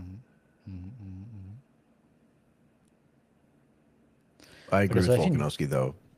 Diego Lopez has the worst haircut in the UFC. That's what they said. That's what he said. I will make a prediction about that fight, though. Diego Lopez against. Are you willing to make a prediction right now? I hope Volkanovski win. I don't think it's going to happen. Diego Lopez is not that good. But he's just like probably 10 years younger, though. Yeah. And I think Volkanovski's done fighting.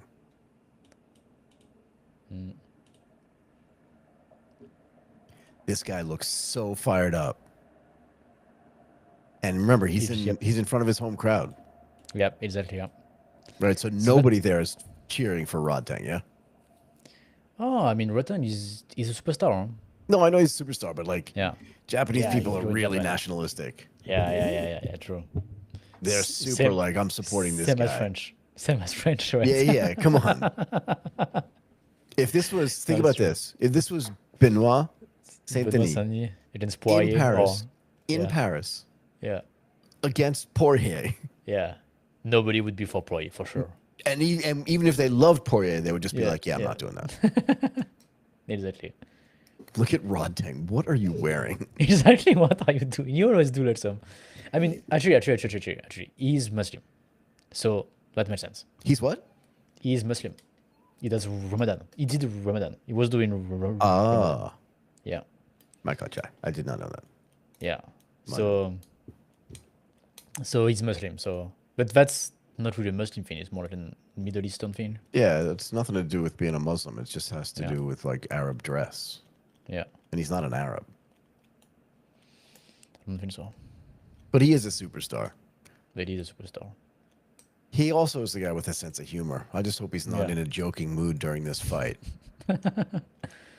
I hope he trained for real. Just I don't know. He just missed weight 2 times. He just don't do fight. You know, like doesn't seem very involved. I wonder what Unfortunately. his net worth is. Yeah, I don't think it's huge, to be honest. I don't Say think it's again? huge. I don't think it's huge, like, especially compared to like any fighters outside of Thailand. No, no, It's, no. it's, But it's nothing. but I mean, he does a lot of ads. He does a lot of social Yeah. media. He does a lot of stuff like that. Like he could have $1 million. Yeah. Could be, could be. Could you imagine yeah. having $1 million in Thailand? Yeah, yeah. That's what I was about to say. Right, it's really nothing compared to the other fighter, but relative to Thailand, it must be huge. It must be huge.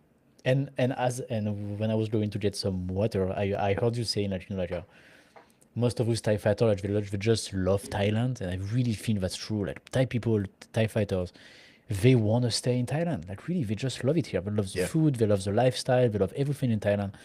There is not a lot of Thai people outside of Thailand. Like the Thai 'cause diaspora is really Why? tiny. Because why? Exactly. Just It's why, better right? here. It's much better here, and I think that's why like, it makes money. Like the will to make a lot of money, I think is very different in Thailand because they have a great life very quickly. Basically, even if you are not rich, you have a great life in Thailand. You're very happy and everything's fine. So that's why I think they look for money or they want to make money way less than in the West we want, basically. Way less. And so that's why like Rodtang, he can be super rich in Thailand from a Thai point of view, do exactly what he wants forever with his family and everything, even if his net worth is much smaller than the other fighters. Yeah, I mean, if he had $1 million and he was Yeah. paying 35,000 baht a month in rent, he could rent his place for 80 years. Exactly, yeah. So let's see this fight. I really hope he wins. You would think, have- though, since part of my family's Japanese, that I'd be rooting for the Takeru guy. You cannot, my dear, you're in Thailand. But I want Rodtang to win. Good.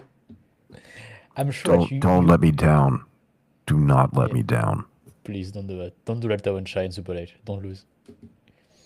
Come on, dude. What are you doing? I'm sure like right now you go to a Thai gym where they are watching for sure the fights and you Oh, say for sure. good Takeru. I'm sure like everybody is nice with you. Like you have no problem. I think like like everybody is like sabai and laughing with you. You know. I'm sure it would be like really really cool atmosphere. I like how he's wearing pink. Just like the other Thai, just like the Thai lady was wearing. Yep.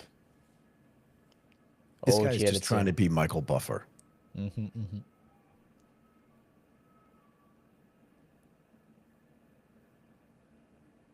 Why is there a super fight? A fight is a fight. No, it's nothing special. Are you listening to the sound? Yeah. I'm not. I kind of like watching the fight without the sounds. Yeah, it's true. No? It's true. Yeah, because then you're not biased Yeah. by like. Yeah. Yep. So I have it like super low, so I can't really like hear anything. This guy, Olivier Coste, he's French, and I think he lives in France actually.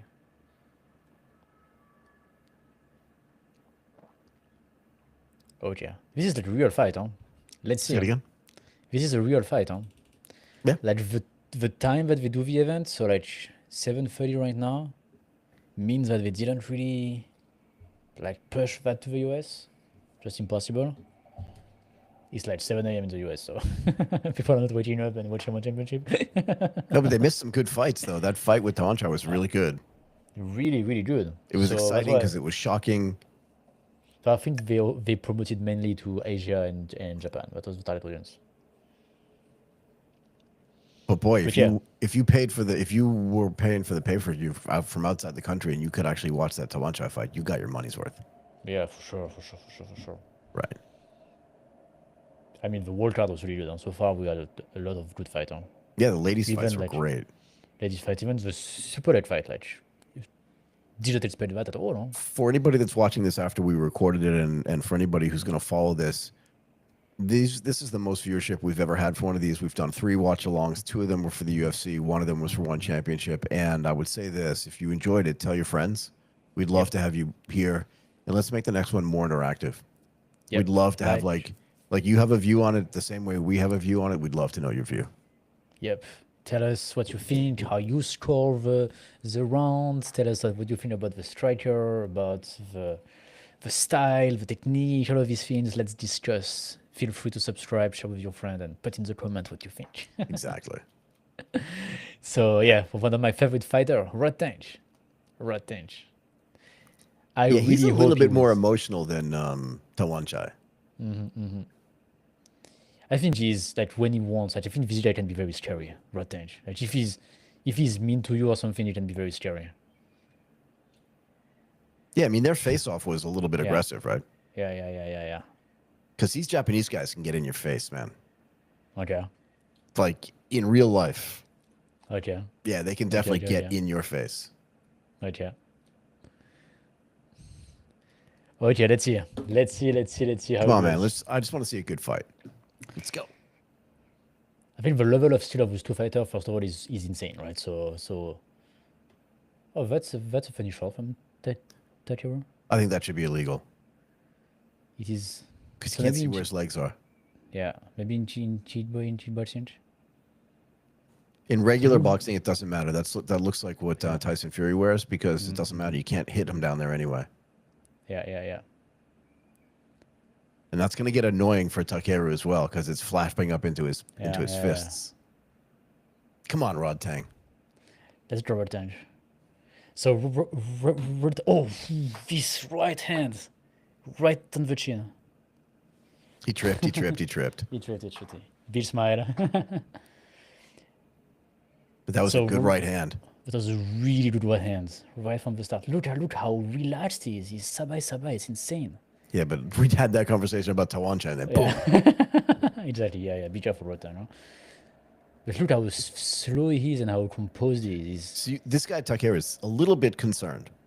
Yeah, you can see like way less.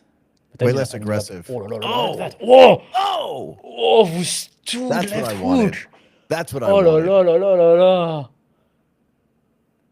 Look at that accuracy and that speed. I mean, Fight's over. He called the fight fight. over. He couldn't get up in the first 10 seconds. Oh la. Now you got That what you is wanted. insane. Oh la. Look at him. Look at Rodtang. What do you say? One more time.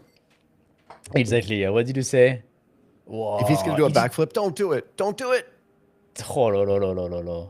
He just grabbed That his, is insane. That You is see what he insane. did? He just grabbed his balls. Yeah. It is insane. And then, of course, always very respectful, always very good, very nice. But that guy could not get up. He could not get up. This is The first right hand was really powerful, and then that left was second just hand. insane. wow, He's the strong. speed. Did you see the speed? And plus, like, Yeah. they are 60 kilo, Michael. They are 60 kilo. To not But another you guy. could tell he was scared. Look, boom. Boom.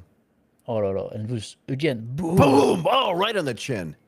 This is insane. That's with his So this left is- hand, man. Yeah, it's right.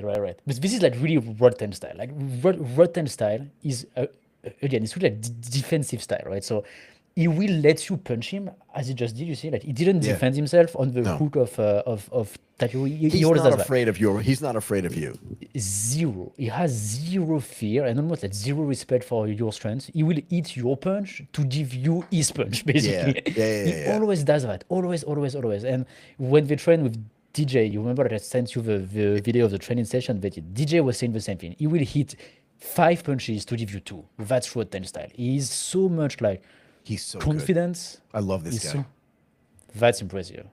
Oh, no. Very impressive. So for everybody who's watching, Rodtang just did like a crazy win by KO in the first round. That's Crazy just left amazing. hook. Yeah. That's And amazing. Takeru just couldn't. He couldn't get back up. up. You saw his corner Yeah. was yelling at him, "Get up, get up!" Yeah. And he was Just just like couldn't. dazed. But those two left hands were Yeah. amazing. Amazing. He's still This- dazed. Yeah. Impressive. So thankfully he won, not like the other guys. Wow. It's a big upset for Takeru because now it's like two big loss in front of his. Like, he did a much better fight against Super H. But it's But funny yeah, because yeah. Rodtang doesn't really speak English. He doesn't speak any English. So yeah, so what do we say? What are they saying? Because Takeru, I'm 100% sure doesn't speak any English. So two guys that don't speak any English just going like, "Yeah, I love you, man." Maybe he speak Thai and Japanese, and they just like, okay, okay, okay. But I mean, how hard is it to say like "great fight"? Do you know what I mean? Yeah, yeah. Like I think Great that fight. everybody knows how to say in English. Thank you very much. Great fighto. That's it. Great of That's photo. Japanese. Okay. That's not the real way to say it, but that's the way they would say it. Okay. Okay. I want to see the fight again, like how composed was Rodtang. Okay, what are you gonna say?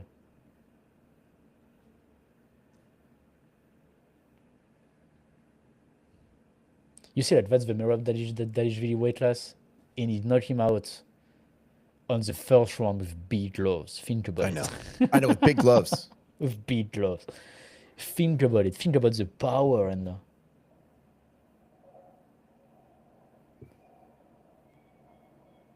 This guy is very scary. Very scary.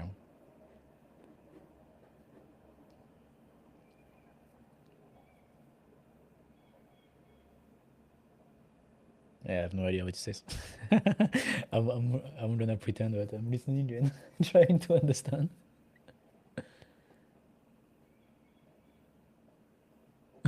He's just in his land.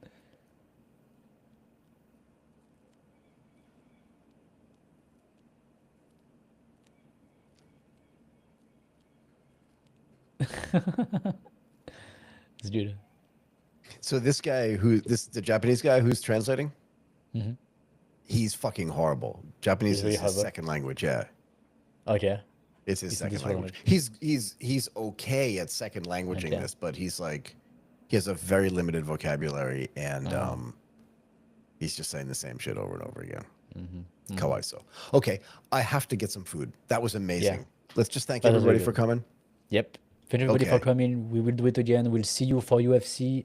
For the next UFC event, we'll do the same thing. Watch along, live, come, ask questions, tell us how you rate actually how you score the rounds, what you think Yeah. about the fights. Yeah. Let's see you next UFC event. Undercover Combat, just come back, tell all your friends. This was the most people we had join us. Yep. Only the third time we've done it, and every time we do it, Yep. more and more people join. Search for Undercover Combat. That's combat with a K. Martin, Runford, Yep. Michael Waits. Thank you so much, man. Thank you everyone. Thank you Michael. Thank you everyone for coming. See you soon. Bye bye.